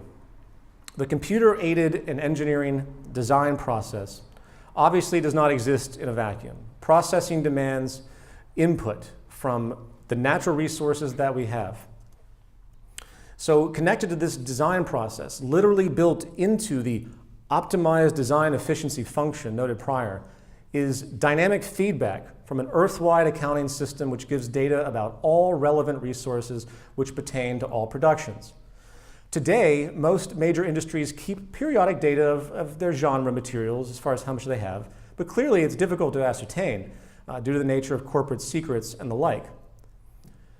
But it's still done, and regardless, to whatever degree necessary this is possible, whatever degree technically possible this is, all resources are tracked and monitored in as close to real time, ideally, as possible. Why? Mainly because we need to maintain equilibrium with the Earth's regenerative processes at all times, while also, as noted before, work to strategically maximize our use of the most abundant materials, while minimizing anything with emerging scarcity. Value.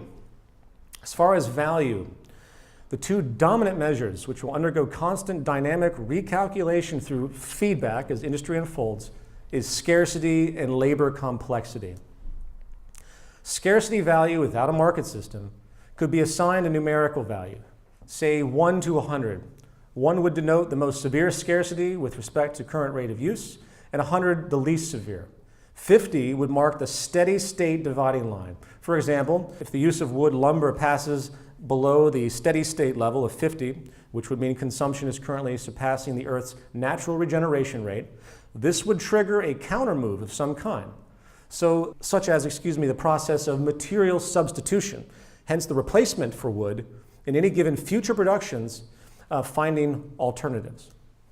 And of course, if you're a free market mindset listening to this, you're likely going to object at this point by saying, without price, how can you compare value of one material to another or many materials? Simple.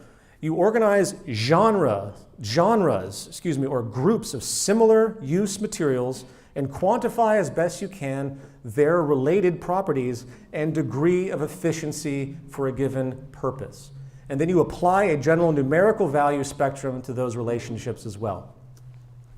For example, there are a spectrum of metals which have different efficiencies for electrical conductivity. These efficiencies can be quantified. And if they can be quantified, they can be compared.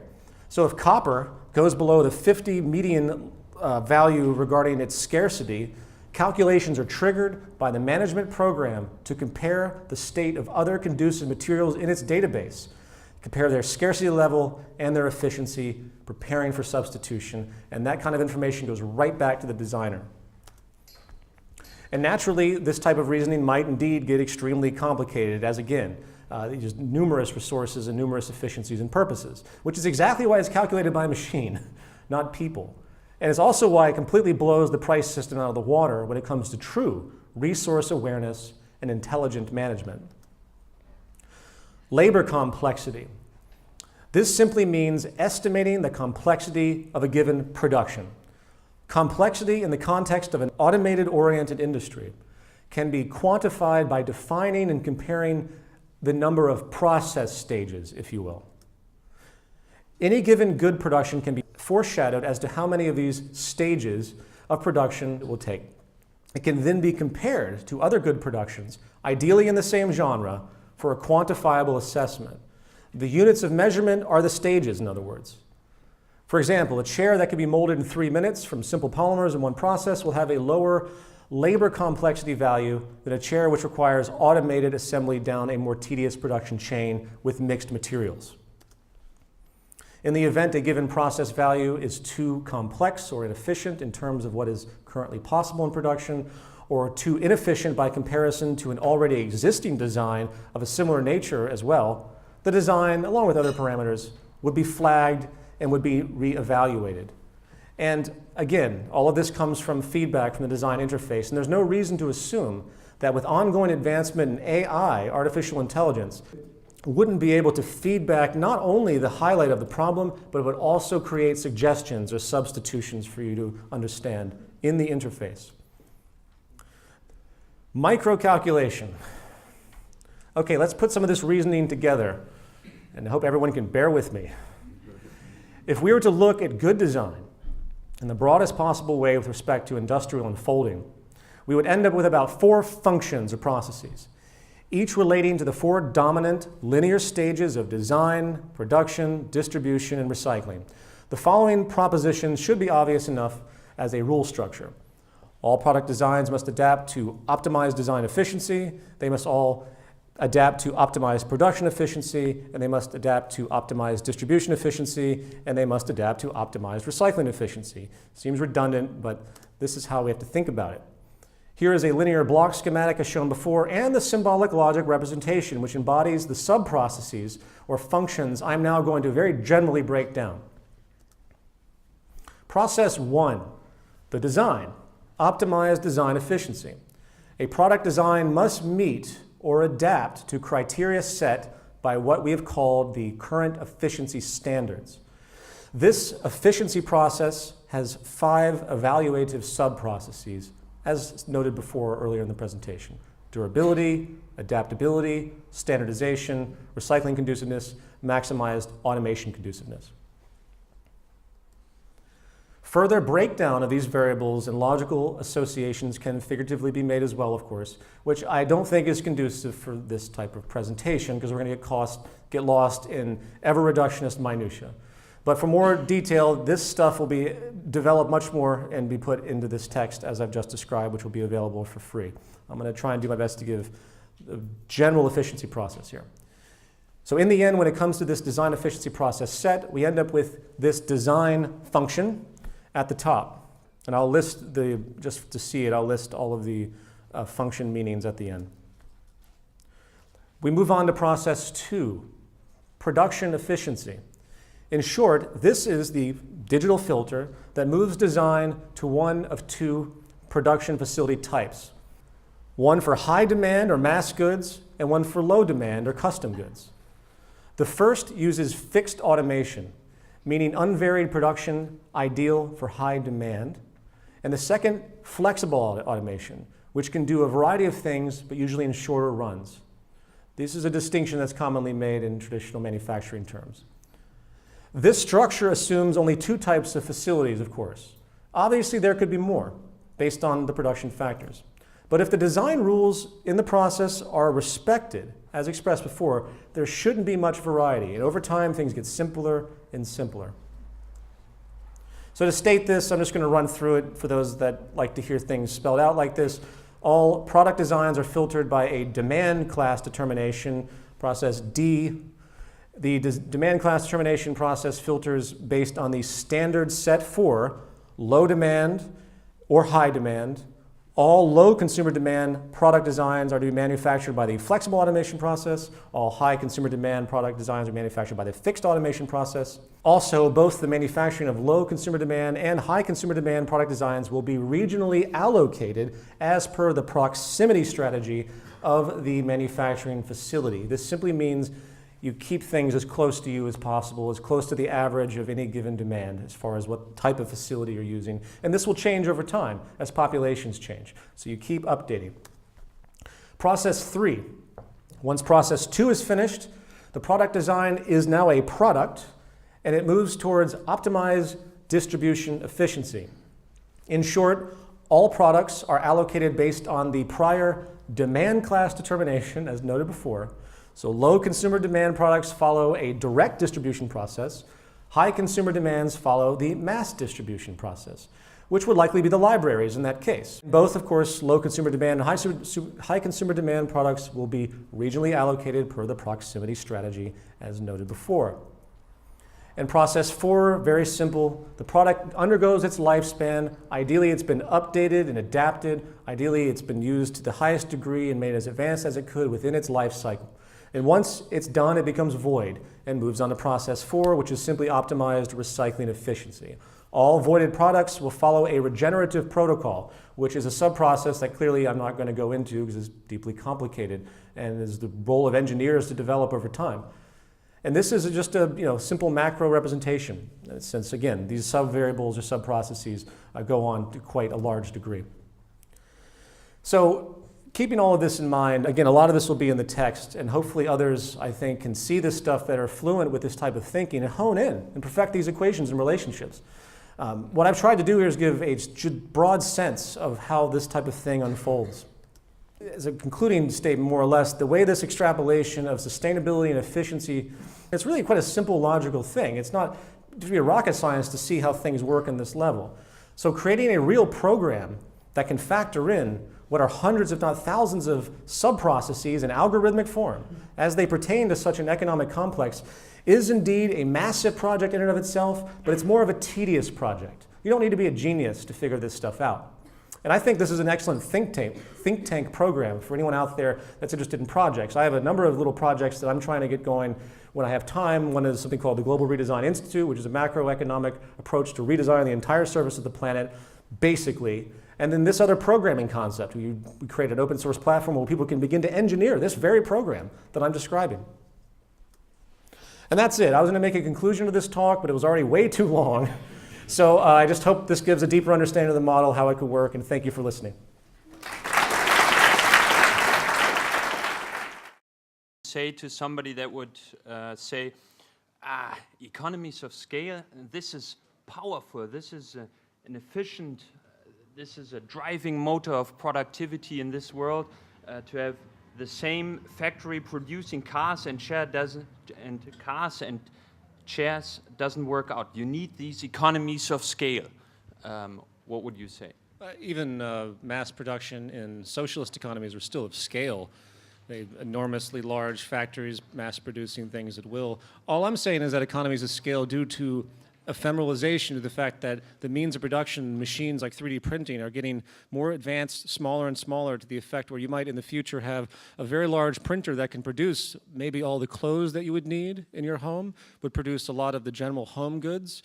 The tendency is everything's getting smaller and customizable very easily without the need for mass production.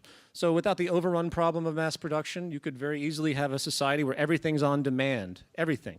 Where if you want to produce a mass production, you can. If you want to produce one of something, customize a vehicle for your purposes, the technology is there to facilitate that without the necessity. Doesn't mean that there's less made, doesn't mean demand isn't being met. It just means there isn't the necessity for these huge fixed automation machines to run the same processes over and over again. Does that make sense? Thank you.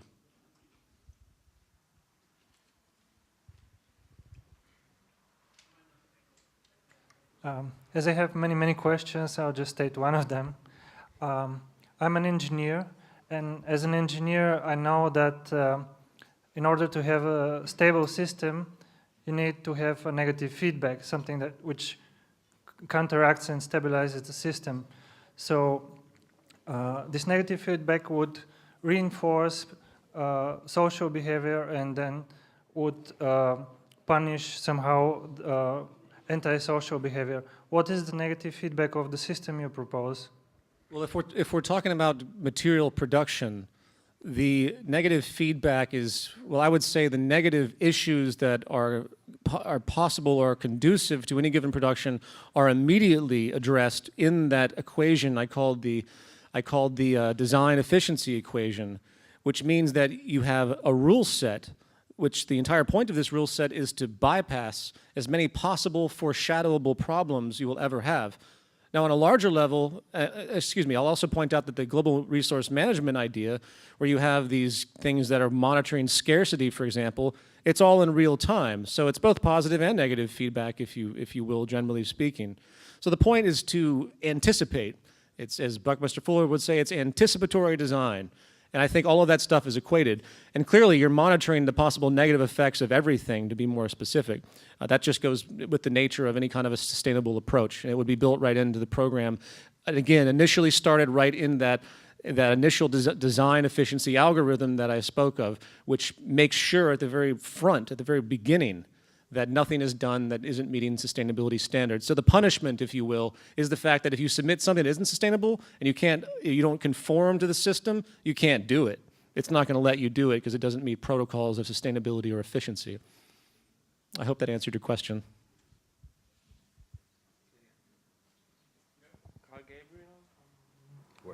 TZM Belgium asked, do you envision a sort of structure within TZM to review TZM defined and give constructive feedback in a structured manner, in this way improving, evolving TZM defined? As far as the textbook, sure. There has to be some starting point. There will be numerous editions of this text. We need something in motion now. This movement has been without a firm text for a couple of years now, and it's taken a long time to put it together. The movement has been compiled and amalgamated and filtered through the core Artesium lecture team, if you will, which is a very small group at this point, which I hope will get larger.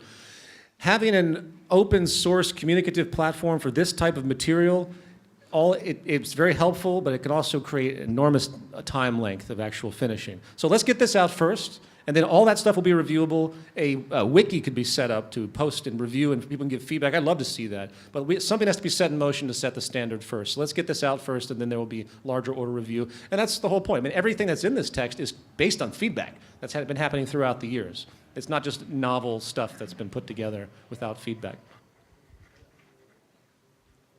All right, I have a question not exactly related to the lecture, but I would like you to give your opinion on the differences and similarities between the Zeitgeist movement and anarchism as a movement, as an ideology.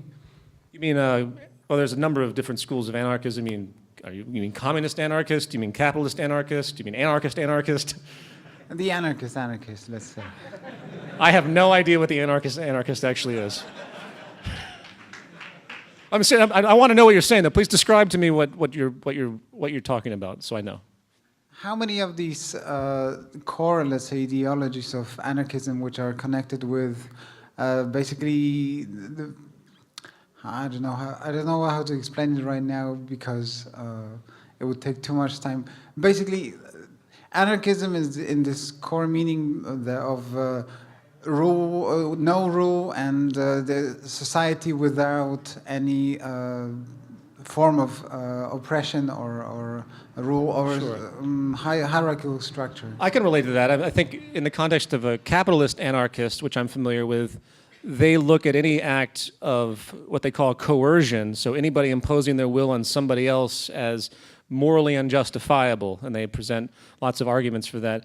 I think all of those things that are trying to stop oppression of society are all well and good, but if you look at the framework of the synergy of our relationship to each other on this planet in the environment that we're in, the pressures that are created, you cannot reduce coercion to just behavioral action. It's actually a process. You know, when someone mugs you on the street and takes your money, that's an act of coercion, obviously. But yet, you don't know what happened to that person in their life to deprive them to such a degree where they are forced to do that. That might not have been what they wanted to do at all. There was a story that happened in New York. A mugger went in and was right down the street from me, and he stole some food, actually just robbed the cashier. And then a year later, he went back and paid the cashier back and apologized and explained why he did what he had to do because of pressures in his family. So a lot of that stuff flies out the window with me when you think about non-coercion as a universal principle, because it only thinks about behavioral or policy stuff, you know, taxation or tariffs, if you want to talk about economic coercion. I think it all falls flat. If you have, I would say this proportion is what is caused by the coercive negativity caused by human behavior alone, if you will, if there's even such a thing, and this is the coercion that's is a consequence of our inefficient system. And not to mention, as a final point, nature is inherently coercive. We can't just do anything we want. I can't run up this wall and run on the ceiling. I just can't do that. So there are laws that restrict our behavior, hence the sustainability and efficiency laws. So rather than think about people imposing upon you, which I think is where anarchism kind of is rooted, let's remember that their behavior is a consequence of influence, and also remember that we have to be sustainable and efficient. Therefore, we have to follow some set of rules. Thank you. Is that good? Thank you.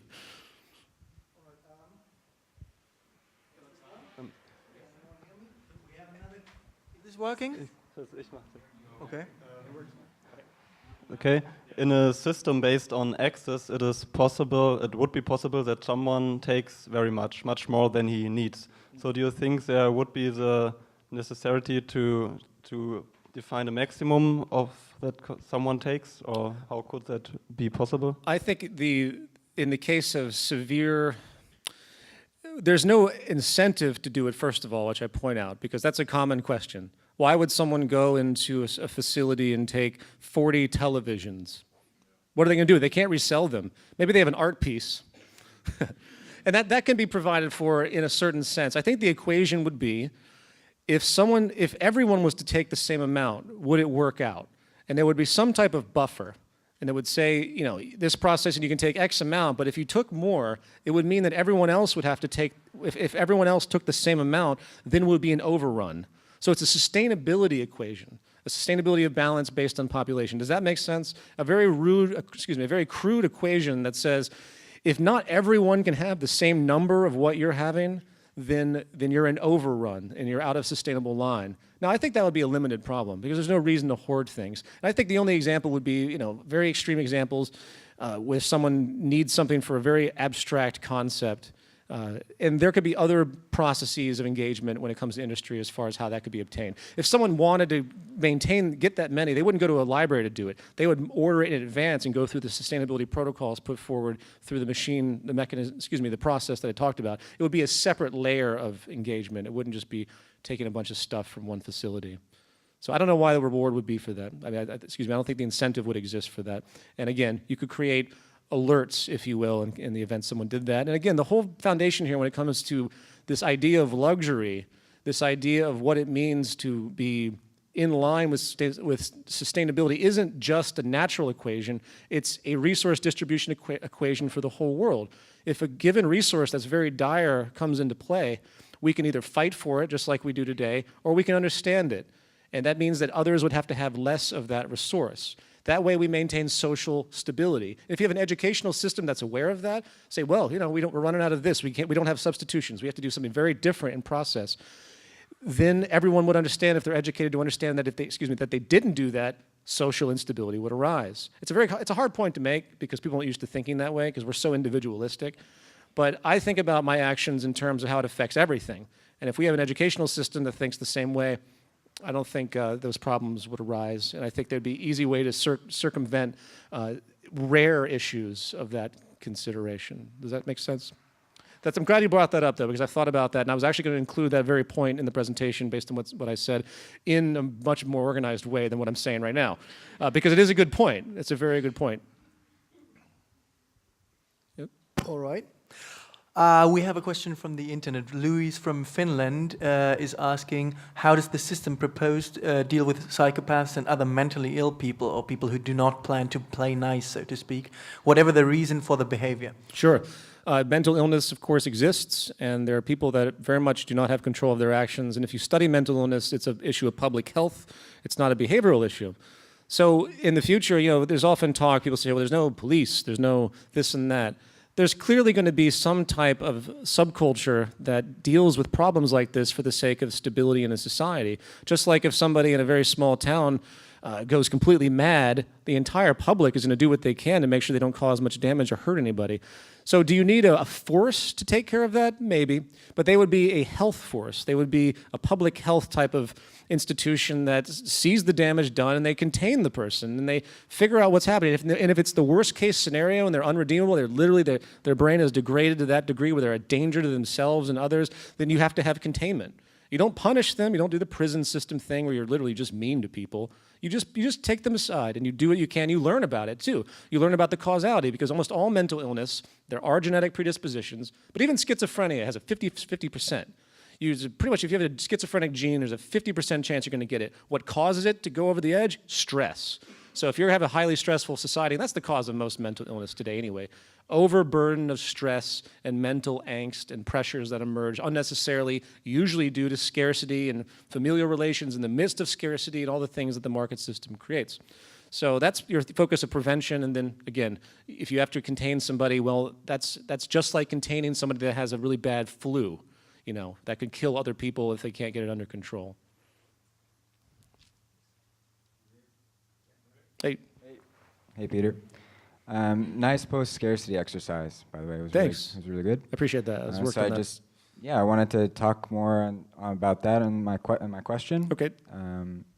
And like, yeah, we have so many solutions as far as like doing more with less, like biointensive gardening, permaculture, earthships, super adobe domes. I don't know if you've heard about those. It looks just like 3D printing, but with human labor. Right.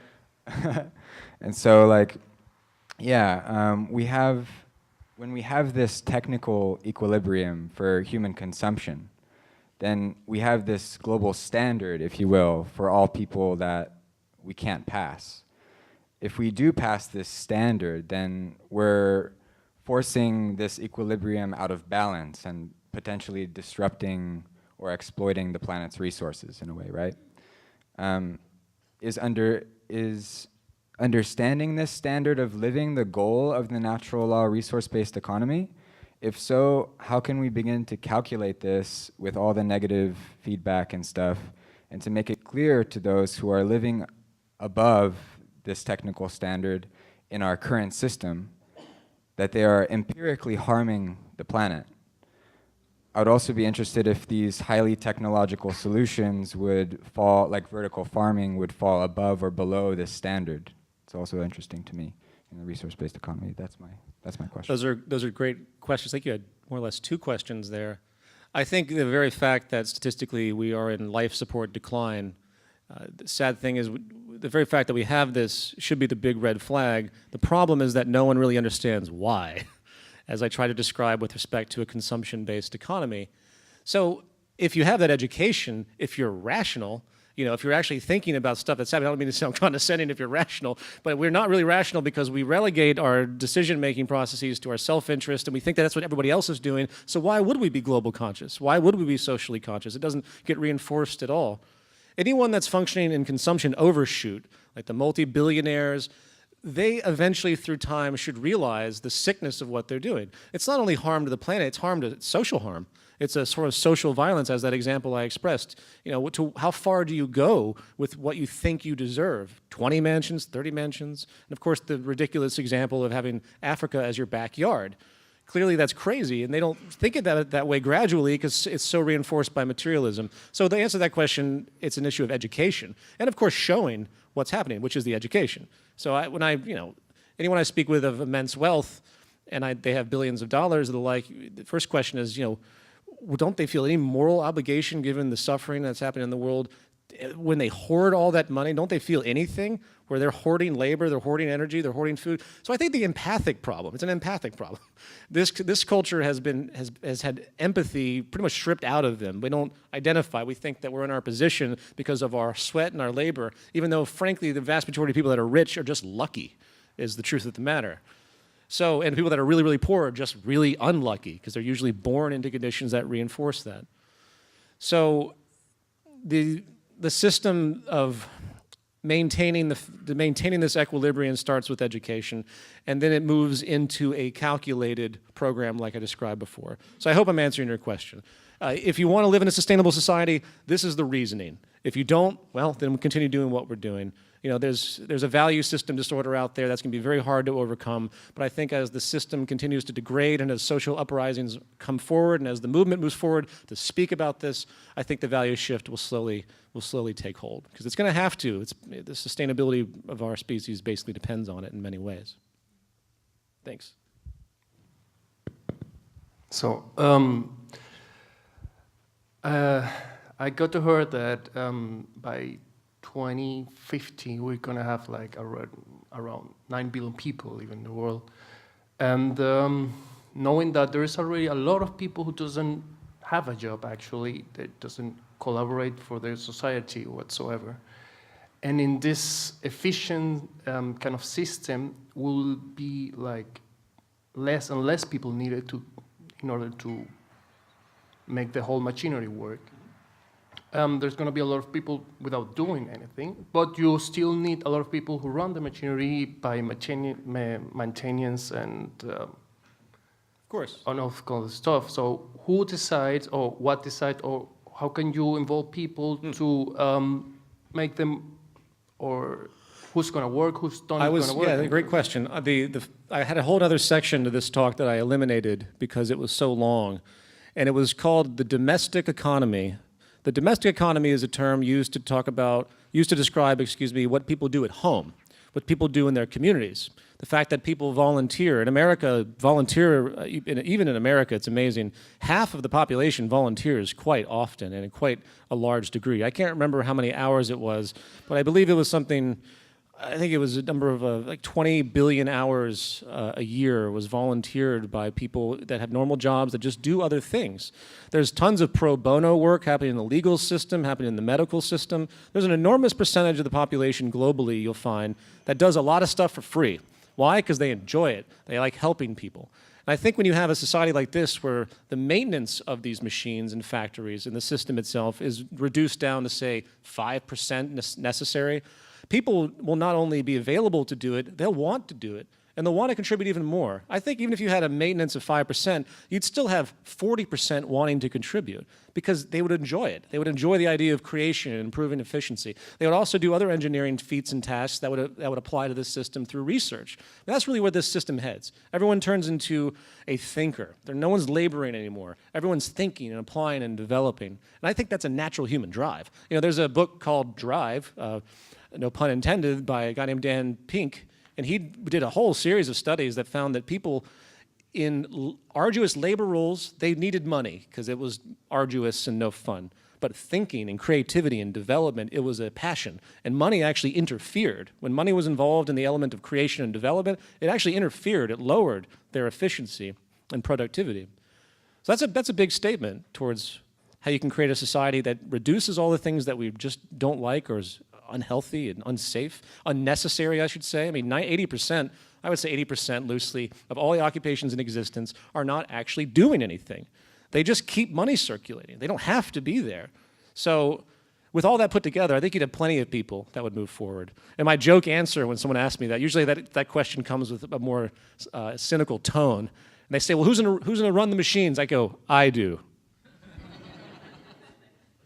And that usually shuts them up. Because do we have to do everything for money? Do we not realize that the whole world is our home? Why can't we think about our entire city in the same way we think about our home? We take care of our home. You know, people take care of their local environment. They don't want it to be filthy and overrun with vermin and everything else. So why not have that exact same concept applied to your city? Why not have that exact same concept of caring and necessity applied to the whole world? It's not that far-fetched, and unfortunately this system reinforces the exact opposite because of its individualism and propensity for separation. So. Thank you. Is it working? Okay, cool. Hey, Peter. Hey. I'm just going to stand up because otherwise I can't see you. My question is sort of more about, it's less about the specifics of like a technical thing and more a question of how do you see the transition, I mean, on a more practical level? Because, I mean, you know, to do all of these things, it seems like we need a global approach where everyone is sort of working together, all the nations, all the people. How do you see that practical transition? That's a very difficult question. I mean, how do you have a practical transition in a society that's working against pretty much everything by its current structure that you're trying to attain? I think that there are a number of sort of protest-type environments. There are a number of things that can alleviate current stress, which can evolve into this system. For example, I don't know if Germany has any time banks. They're quite prolific now in small communities. Time banks are really brilliant because not only are they appropriate because you're not using money, which is a very unique thing. If you have a lot of poverty in the world, if you have a lot of which there's a tremendous amount, but people have skills, then if you start to barter through exchange for, you know, exchanging labor for labor through these mechanisms, you're getting things done in an environment, if you're broke with no job, you otherwise wouldn't be able to. So imagine for a moment, if all the unemployed of the world right now, which there's no shortage of, joined a time bank. All their skill sets came together, completely absent of the market economy. There's no money involved. They're just bartering labor. And it got so efficient that people could do this a lot, and it was really efficient, and it became almost more efficient than money, where people that were in service with money, they decided to move to the time banks. That's an amazing step. It would have happened like that? I'm not quite sure, but it could. I mean, if we made an efficient time bank system, you'd be amazed at how fast it could conform, and people might prefer it to the market, especially if these people were interested in changing the system as we are. There are other issues that are happening right now that could also help, I should say, if you were to do a step-by-step process. I'm not even going to go into that, actually. You can look at it two ways. Either society accepts the path, and they go, boom, we're going to go step by step. We are going to start to create automated systems for food. We're going to supply X percentage of food for this city and get it out of the way with no money directly. And you start to go step by step. You can call it socialization. I wouldn't use that term because it's historically wrong in the context I'm making. But you just keep removing the interest in having money. If you did that, you would eventually be able to evolve in a step-by-step way. But that would take the sanction of the entire community, and that's a very difficult thing. That's pretty much all I can say. You know, I could give you all sorts of ideas that can help educational processes, how you could create protest environments to draw awareness where you just stop spending money. It's a very difficult subject. Transition through technical means, through showing people what the world can be and programs to make it happen, to develop mass interest in this type of movement towards efficiency, also illuminating how inefficient we are right now is the step, which is why I'm here right now. Why GRI, the Global Redesign Institute, is a great concept, why I'd love to see programmers start on this type of calculation process to show an interface. If you can show the world what's possible, eventually they'll take hold, especially given the pressures that are here right now. So again, there's going to be a whole chapter in this text that I showed about transition in different scenarios, but I don't want to waste too much time because I'm just going to keep rambling on different ideas because it's not easy to think about. But again, if people want it, it will happen. Yes. Hi there. So when I ask myself why other centralistic economic systems failed against capitalism, I think the answer lays for the most part in the lack of quick adaptability and micromanagement. Also, motivational aspects were better thought out in the capitalistic system. So regarding the new resource-based economic model, how could we address those flaws I stated before, namely the lack of quick adaptability and micromanagement? So you said critical adaptability and micromanagement? The lack of quick adaptability and micromanagement. Quick, you said quick. I'm sorry. Okay, quick adaptability and micromanagement, and then you said something about incentive. Quick adaptability and micromanagement. Well, the system that I've just described is one of the most rapid feedback systems you could ever come to terms with, especially if you have a sensor system that's keeping the entire edifice informed of what's happening through production. That could be regional, such as in a country, if you want to use landmass distinctions like that, or it could be global. And in fact, the global resource management process is very simple. It's just simply looking at the Earth as one big inventory system with sensors so we know the rates of everything that we need that's relevant for any given purpose. With that type of measurement system, you could adapt amazingly fast to any given problem. It's much faster than humans could, much faster than price ever could. I mean, price is ridiculously slow. It might work, but you have to have inventory, you have to buy something from a store, it has to reduce to a certain amount. That feedback is sent back to the supply house. It takes a long time. This could be instantaneous. You'd also avoid shortages and overruns and lots of other problems, as I mentioned before. I mean, look at economic data.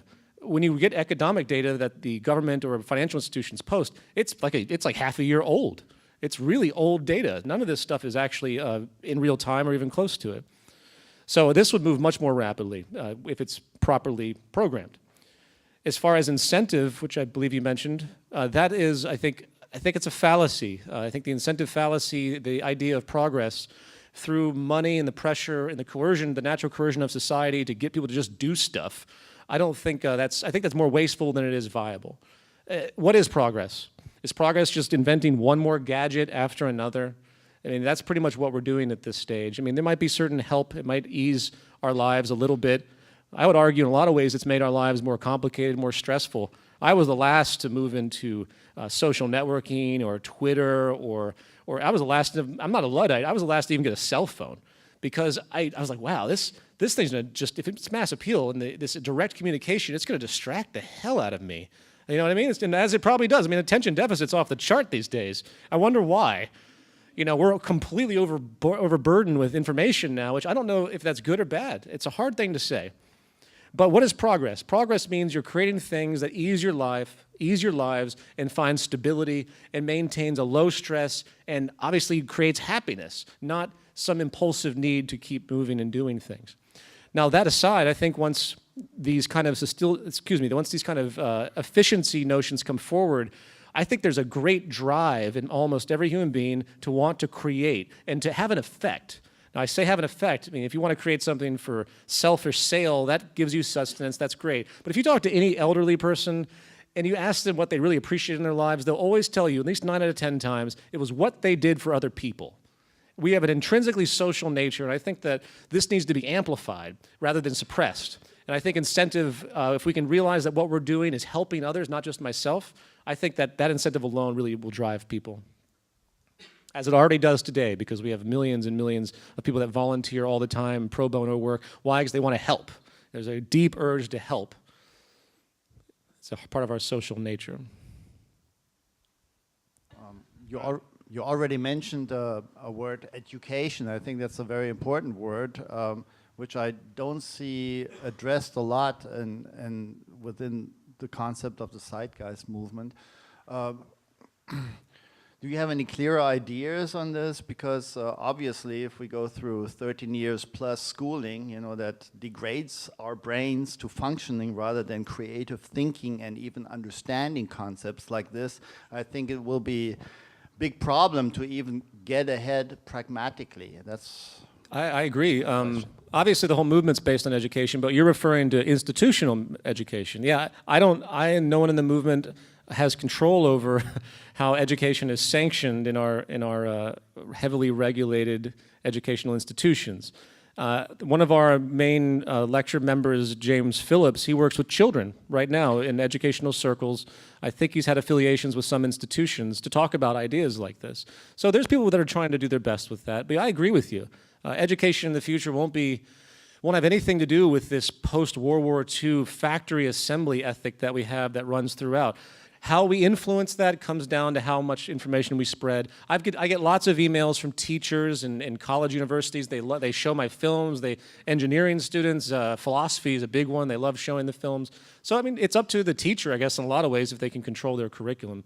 But other than that, it's just a process of getting as much out there as we can and hoping that it takes hold. Luckily, I will say that sustainability has become very popular. So there are huge sustainability educational facilities out there now. They talk about sustainable design, and that's a great first step. That wasn't there 30 years ago. So that's a really big, it's almost trendy. The idea of green is now very trendy, for better or for worse, because now marketing loves to talk about it, but yet they're not generally doing anything that's actually sustainable. They just make people think they are and charge a lot more when they do, because everything that's sustainable and green is much more expensive than everything that's normal. Only the rich can be sustainable, apparently. Thank you. Hi. Hi. I have a million questions, but I will try to break down to two. Sorry, I think there is some echo. So first thing, I really enjoyed the part about the energy program and how you show through calculations. I mean, there are many people also sustaining the same theory, professors from the university, people working in the field directly. And basically with each of these energy source, you can provide sustainability. And you don't need to go on with the system we are relying on in this moment. Absolutely not. I am a dreamer as much as you are in this sense, but I don't want to remain a dreamer as much as you don't. So the question is, how do you see this realized? Like, who is gonna do this? So the thing is, there are people trying to solve the third world debt, for example. There are the theory from Stiglitz, and this is not really far structurally for what you propose. And they are trying to go through the institutions. So they are not trying to change the structure of capitalism. They are trying to use it in a good way. What do you answer about that, relating to the energy program, but also like to the food program or to other aspects that you touched? Well, the second question, with people that are using institutional means to try and solve their problems, I mean, obviously, the answer is that, well, people just do what they have to do to the highest degree they can within the system. But at some point, it's going to be found that going to the International Monetary Fund when your country is bankrupt to take loans at interest while they manipulate your resources and infrastructure for their corporate constituency, it's not going to be very, very appeasing for most countries, which is why a lot of countries have rebelled. So the whole thing is a scam on that level for debt, but that's another conversation. There are tons of NGOs out there. There are tons of, in fact, if you look at the rate of increase of non-governmental organizations or nonprofits related to human rights and sustainability, it's almost exponential in the 20th and 21st century. If that isn't an indicator of something, I don't know what is. It's ridiculous how many of these institutions are there, and they're trying to help. But my big thesis, as I stated at the beginning, is that it's only going to go so far. There's a glass ceiling. So obviously, they have to do something else. And it's, again, I hate to be redundant, but it's an awareness issue. I would love to see a country, and I had this conversation earlier. I'm going to make a point, and I'll answer your first question. This, I think, might help a little bit as far as change. And this is the way I think transition, in fact, could happen. I'm surprised I didn't think of it just a moment ago. Excuse me, I'm a bit tired. I think at some point on the planet, because of ephemeralization, because of doing more and more with less and less, some country that has increasingly having less need to engage in globalization, meaning they have so many resources in their country, coupled with the efficiency that they've been able to create through ephemeralization, that they will realize that they do no longer have to be involved in the global economy, and they'll no longer have to be subject to the things that the global economy does and the mass global market system. And they will realize the negativities, and somebody will come along, and believe me, it will be as propagandized as possible when someone does this. Look at any nation that's tried to be independent. So it's not an easy thing to do. But they will probably do it eventually, because they will contain and they'll close themselves off, and they will be sustainable using these methods without any external interference. That would be an amazing step. Imagine if a South American country blocked themselves off, I don't say block, but decided to engage no commerce ever. They don't need it. They're off the grid from the world economy. And they set the standard because they move into a sustainable economy. They move into exactly what the world should do based on these principles. That would be an amazing first step. And I think that's highly probable. I think that some countries are going to get that idea, and they're going to do it, and they're going to get it done, because the technological means are pointing to that direction. You no longer need to rely on this vast interdependence. I'm not saying that countries should do that in the sense that we should be all to be detached. Not at all. We need global consciousness. We need global connection. But that might be a good first step to show that you don't have to be reliant on these international institutions anymore, which are inherently corrupt. As far as your first question about energy, there are plenty of people out there that are engaging with high diligence in the science community for energy. The problem with what's happened in the investment community is, see if I can explain this. Everything that happens in its creation of, say, renewable energy, it's like solar energy. We've had solar power cells for a long, long time, and yet they've only inched into efficiency, inch, and they've been ridiculously expensive because of various investment pressures, various production limitations. No one said, okay, let's just apply the science right now to the highest degree possible and do it. No one said that, because they can't. It's not profitable. They have to make it profitable to begin with across the entire stage of development. So why is it that only 80% possible efficiency now with solar radiation capture, capturing the entire spectrum of light now, even infrared? And we only have 18% in commercial solar panels sold now, on average. Why is that? Is it because they can't do anything more than 80%? No, it's because they can't make the profit leap. They can't do it. So imagine, for example, the atomic bomb, which of course is a horrible thing. But what did they do when they made this? They got 100,000 scientists, put them in one big facility, and maybe not 100, there's other people, there's like 50,000 scientists, I can't remember the number. Anyway, there's a large number of people that they put together in this facility to push this thing forward. There was no market system. There was nothing to influence them. They produced that thing rapidly. If you had to bring the atomic bomb to market, it would have taken decades and decades and decades and decades. You had little atomic bombs, and then so energy has the same problem. It's going through this investment nonsense, and it's going through the profit filter. And I don't have a solution other than let's get rid of the profit system and get this mechanism going. I can't tell you how it can happen otherwise, so I hope that helps, but it can be done. The potential's there, and we just need to bypass investment and just do it. Maybe some massive grant from a very rich institution.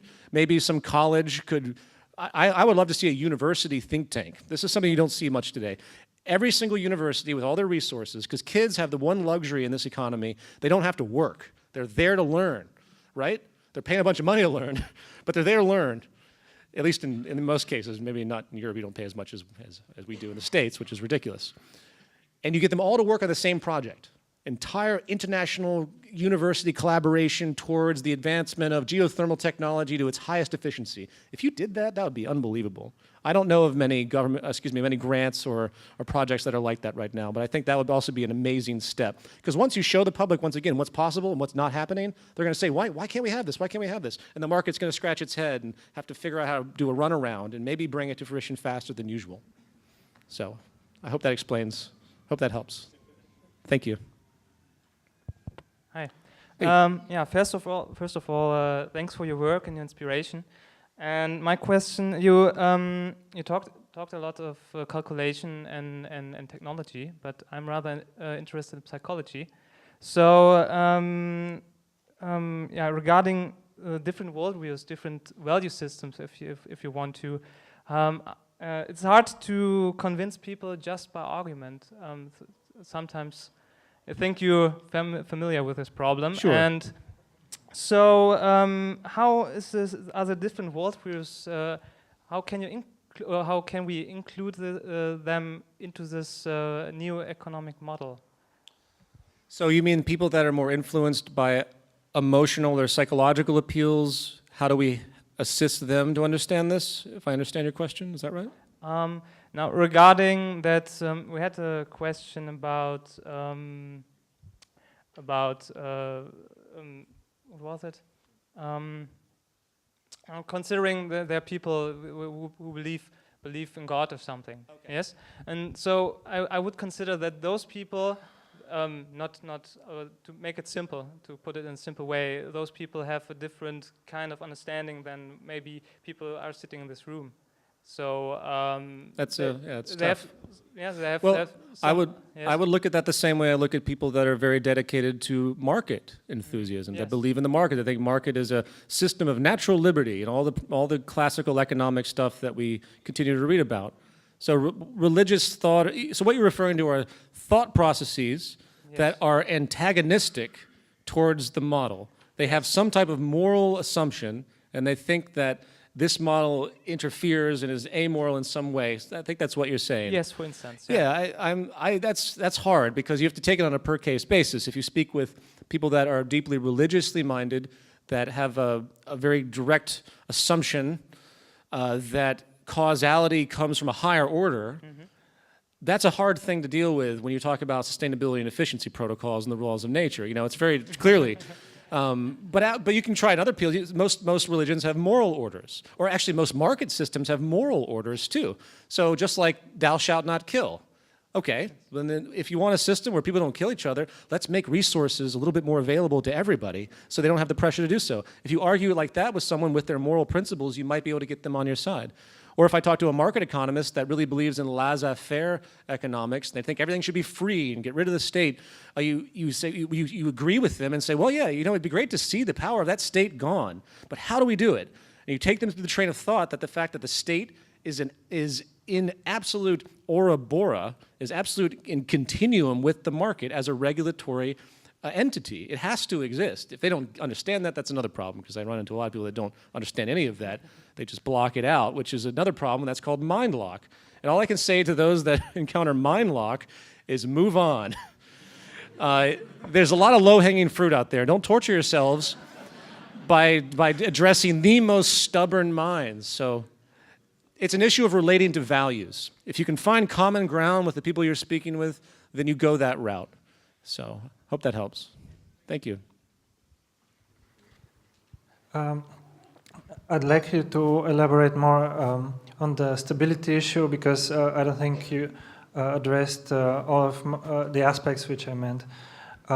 Personally, I think that the stability issue is much more important than all the technical feasibility problems, because technically there's no doubt that it can be achieved, but the stability is which bothers me. Let me give an example. I don't think that most waste is due to bad intentions, but due to negligence. For example, if I design some system and I design it in an incorrect way, and I make a mistake which then breaks some very, let me not say expensive equipment because there won't be any money, but equipment which has a lot of resources in it. And my mistake could possibly negate all my work contribution, all my life contribution, which I did. So what would be the mechanism that would enforce discipline and punish negligence? Because it's not necessarily that people will just be very greedy and try to have possessions, but they will be negligent in the process of creating. Okay, well that gets to the heart of, again, this program that I described when it comes to design efficiency. So if you want to refer to the process of good creation and assure that that creation meets integrity, there are two filters. One filter are these algorithmically programmed sustainability protocols and and efficiency protocols, which are very tangible and can be represented in quantifiable terms, and anything proposed can run through this type of filtration. And the second is other human input in many ways, which is why I talked about that system as being an open source system. So if people are active in this process of engineering and sharing information, and someone submits something that the AI algorithm happens to miss, others reviewing these concepts, well, might just find it because they happen to be familiar with that particular inefficiency or problem, or as you say, negligence. I mean, negligence, I think, might not be the right word in this context. I don't know why anyone would even engage in this system if they intended to be negligent. It's not like the market system where you can be negligent because you're always trying to get money, so you can make stuff that doesn't really work, or never think it through. You just get it to market as fast as possible, just like the first of anything that's made usually breaks down, has all sorts of problems. That would consider that to be negligence, but I don't know why anyone would be negligent in this system. Why would you waste your time to be negligent, meaning be literally inefficient on purpose, to be lazy? So I hope that still answers your question. If not, please elaborate more so. And you also talked a moment about a negligent system causing other problems. I consider the entire apparatus of the market as one negligent system, if you want to use that type of definition, producing lots of other artifacts that affect us negatively. But that might be an abstraction. I wasn't quite sure if that's what you meant in your opening point. Okay. I hope that helps, because that's what the whole point of this system is to avoid negligence, if you want to use that term arbitrarily, to avoid anything that has a negative consequence. That's the whole point of this entire process. Apart from making it an absolutely participatory economic system where there's no dictatorship, there's no people sitting behind the curtain deciding what to do. It is set in motion through automation, through the basic laws of nature and general social consensus. All right, we have 3 questions left right here. Okay. All right. Hi. Do you see any flaws in the system, in the resource-based economy that the Zeitgeist movement advocates for? And if not, if it's too early to foresee some flaws in a system, what do you think are the main challenges? Are there any threats that could terminate spreading the word further? If you know what I mean. Okay, well, the second question, clearly no large power structure has dealt kindly with any mass of people moving towards change that would alter that power establishment. So one of the beauties of the movement is that it's holographic. We're not trying to get people to throw bricks through windows. We are simply presenting information, design ideas, and projects that people can think about to make a better world under the obvious logical conclusion that the current order is not going to function. Now, I don't know how you work against that except creating propaganda, which has already started towards the movement. It's been done historically. But I believe that if we maintain a very rigid technical worldview, that there's no way you can attack this idea from traditional political routes. You can blackball it, you can call it names, you can try to create this air of illusion, you can do things like that, but the information holds strong.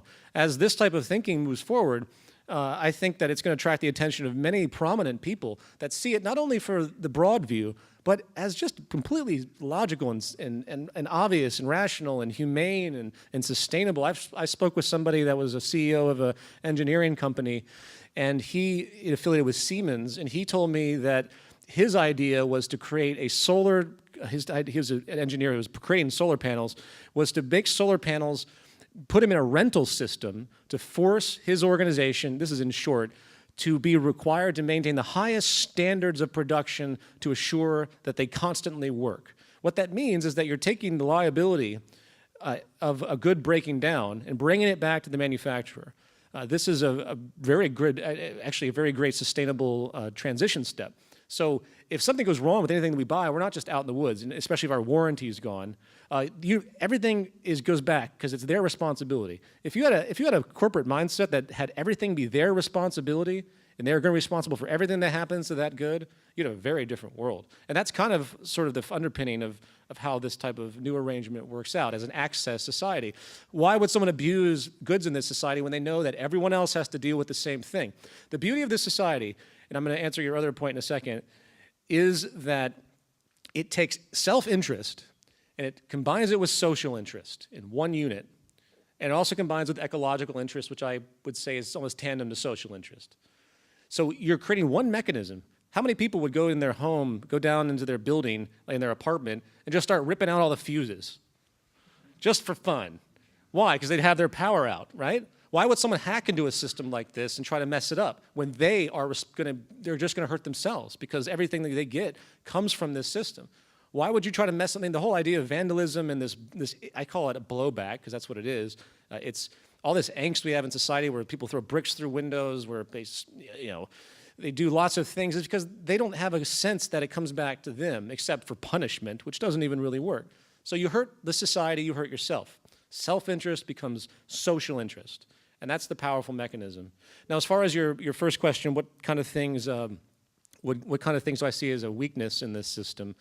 I think the problem with this system is that you have to have different levels of relationships. There's no one relationship. In the price and market system, there's one relationship. Anyone can buy anything if they have the power. If you don't have the power, obviously, you're out of luck. If you don't have the purchasing power. But in this system, you can basically buy just about anything. If you want to do anything, if you have enough money, you can do it. And that's why the elite are what they are and why they love this system so much, or the 1%, as Occupy would say. In a resource-based economic model, there's no one system. The system of land management is another subject that I didn't talk upon. How do you create a system of shared land resources when clearly land is very finite? You have to create a value system orientation for that. You have to create, first of all, you have a society that has no labor centralization, right? So you don't have to worry about everyone being in one town, in a metropolitan center, because they all have to go to the same job every day, crowded into streets. All of that stuff is gone. The freedom of people to move around would be vast. Maybe, just maybe, people wouldn't want to have one homestead. Maybe they could move around all over the world and share different places to live. The whole world becomes your home. This type of mobility and travel and exploration, I think, would come natural, frankly. It already is. We don't do it because we don't have the money to do it. So you create a system of shared regions. You have regions that are designated for certain purposes. If you want to put on a concert, there's regions that have already been created that are conducive to that. And that comes through public consensus. That can be valued in different ways. If someone on this side of the planet, if someone in this side of the planet in the northern hemisphere wants to put in a stadium, someone in the southern hemisphere might have less value of input because they don't engage it. So you could have a system where people are regionally valued based on their contribution in the democratic process to figure out where things go. In a more technical context, if you look at the order of society, how do you arrange things to begin with? There's actually a logic to the way a city would unfold. So how do you decide what goes anywhere? Well, where's energy? Where's the highest conducive for energy? If a city is conducive, like Iceland, for geothermal, they have to be where the plate tectonic plates meet, and they have to be where the most shallow distances are. Boom. You have a logical distinction of where these plants go. You have centers of where people already exist. Boom. You have a logical calculation of where energy distribution needs to go. You have the facilities that I mentioned, the proximity strategy. You have a logical calculation of where all the distribution, recycling, and production facilities go. So it comes self-evident as you move forward. And there's certain variances that I think will emerge as well. So do I consider that really a problem? Not as much, but I consider it to be difficult to explain. because everyone's so used to the market system. So anyway, awfully long-winded today. Sorry. Okay, we have another question from the internet. Yagi from Poland is asking a question about invigilation. Probably you've heard about Masdar City. There are going to be many detectors to control power, water usage, etc. The less power or water you use, the lower the bill you pay. It raises the question about privacy. The quote-unquote system knows everything about you. There's no place for anonymity. As far as I know, the RBE city will be going to have similar detectors to control demand and supply. So how do you see the privacy in an RBE? I don't know where that idea came from. I mean, if you have a system that's technically oriented to manage resources, and you don't have to track them, it's not like someone gets a computer and there's a chip in it and someone has to know where it is at all times. Why would you need that? I mean, there's no incentive for people to do a lot of things that they do in the current system as far as abuse. This isn't a loss of privacy-based system. There's no reason for that. There's no reason to have cameras in every corner. Now, I will say there is a merit of tracking things statistically. That's not necessarily privacy issues. I know a study that was done, an experiment in inner city circumstances where people were paid, of course, because they're broke, to wear different sensors on their bodies to provide feedback of their environment. That's actually a very powerful concept. Imagine if each one of us was relaying feedback of our environment in a certain way to a localized mainframe that could engage certain threats. So, for example, it could sense smoke from a fire that maybe hasn't been seen yet.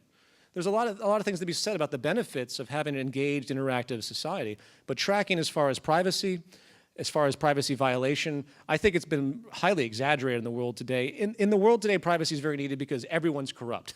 There, I said it. People are so obsessed with privacy because they're doing bad things all the time. Everyone is. Now, I mean, you could talk about privacy and other means, which are clearly viable. No one wants to be stared in when they're sleeping and things like that. That's a whole different level. And no one wants to be tracked for the sake of advertising, which is what is happening right now across the world, where people can manipulate. The real danger in a competitive market environment is because there's a higher echelon of people. If they're tracking your every move, that means they know what you're doing. That means they have control over you if you ever get in trouble or in the way. That is the antithesis. That is the problem. And that's exactly what this system removes, in part. Okay. Will the idea of having a government or something of the kind in this kind of resource-based economic system will be removed? Government becomes a series of sensors and a series of monitors. The people that really engage industry and monitor what's happening is the government. There's only a few exceptions when it comes to, say, as I had mentioned, how you think about institutions to protect people in the whole of society. Clearly, if you have an institution for mental health, someone has to be at some level to engage that. And you wouldn't call that government. They're participating in a particular layer that relates to the whole of society. Government is a system of regulation. What defines government is regulation, which of course the market has to have. In this system, the regulation is technical. And the regulation is defined by the incentive and sustainability, the sustainability and efficiency protocols at the very core. So in that, you have a natural process that weeds out things when it comes to production, and you don't need anything regarding basic security because there's no incentive to move forward in that way. Regulation and government control is as minuscule as possible. I'm not saying it disappears. I would never say that because there might be some kind of larger order organization, say, that deals with resource management, or say massive civil threats, or I should say massive natural threats. I mean, we just had an enormous strike in the Philippines that's killed 10,000 people. In order to deal with something like that, you need an international organization that's ready to move and to help people. So they have to be ready. If you want to call that government, you can. I don't necessarily say it would be. I'd say it's still localized. I'd say it's if you look at a whole sensor system for Earth, there's going to be people that have to monitor it. It goes straight into the system. There's always going to be small problems that happen.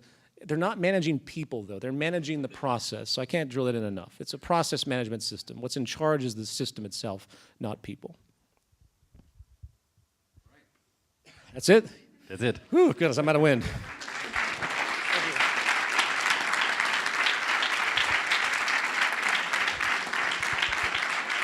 And I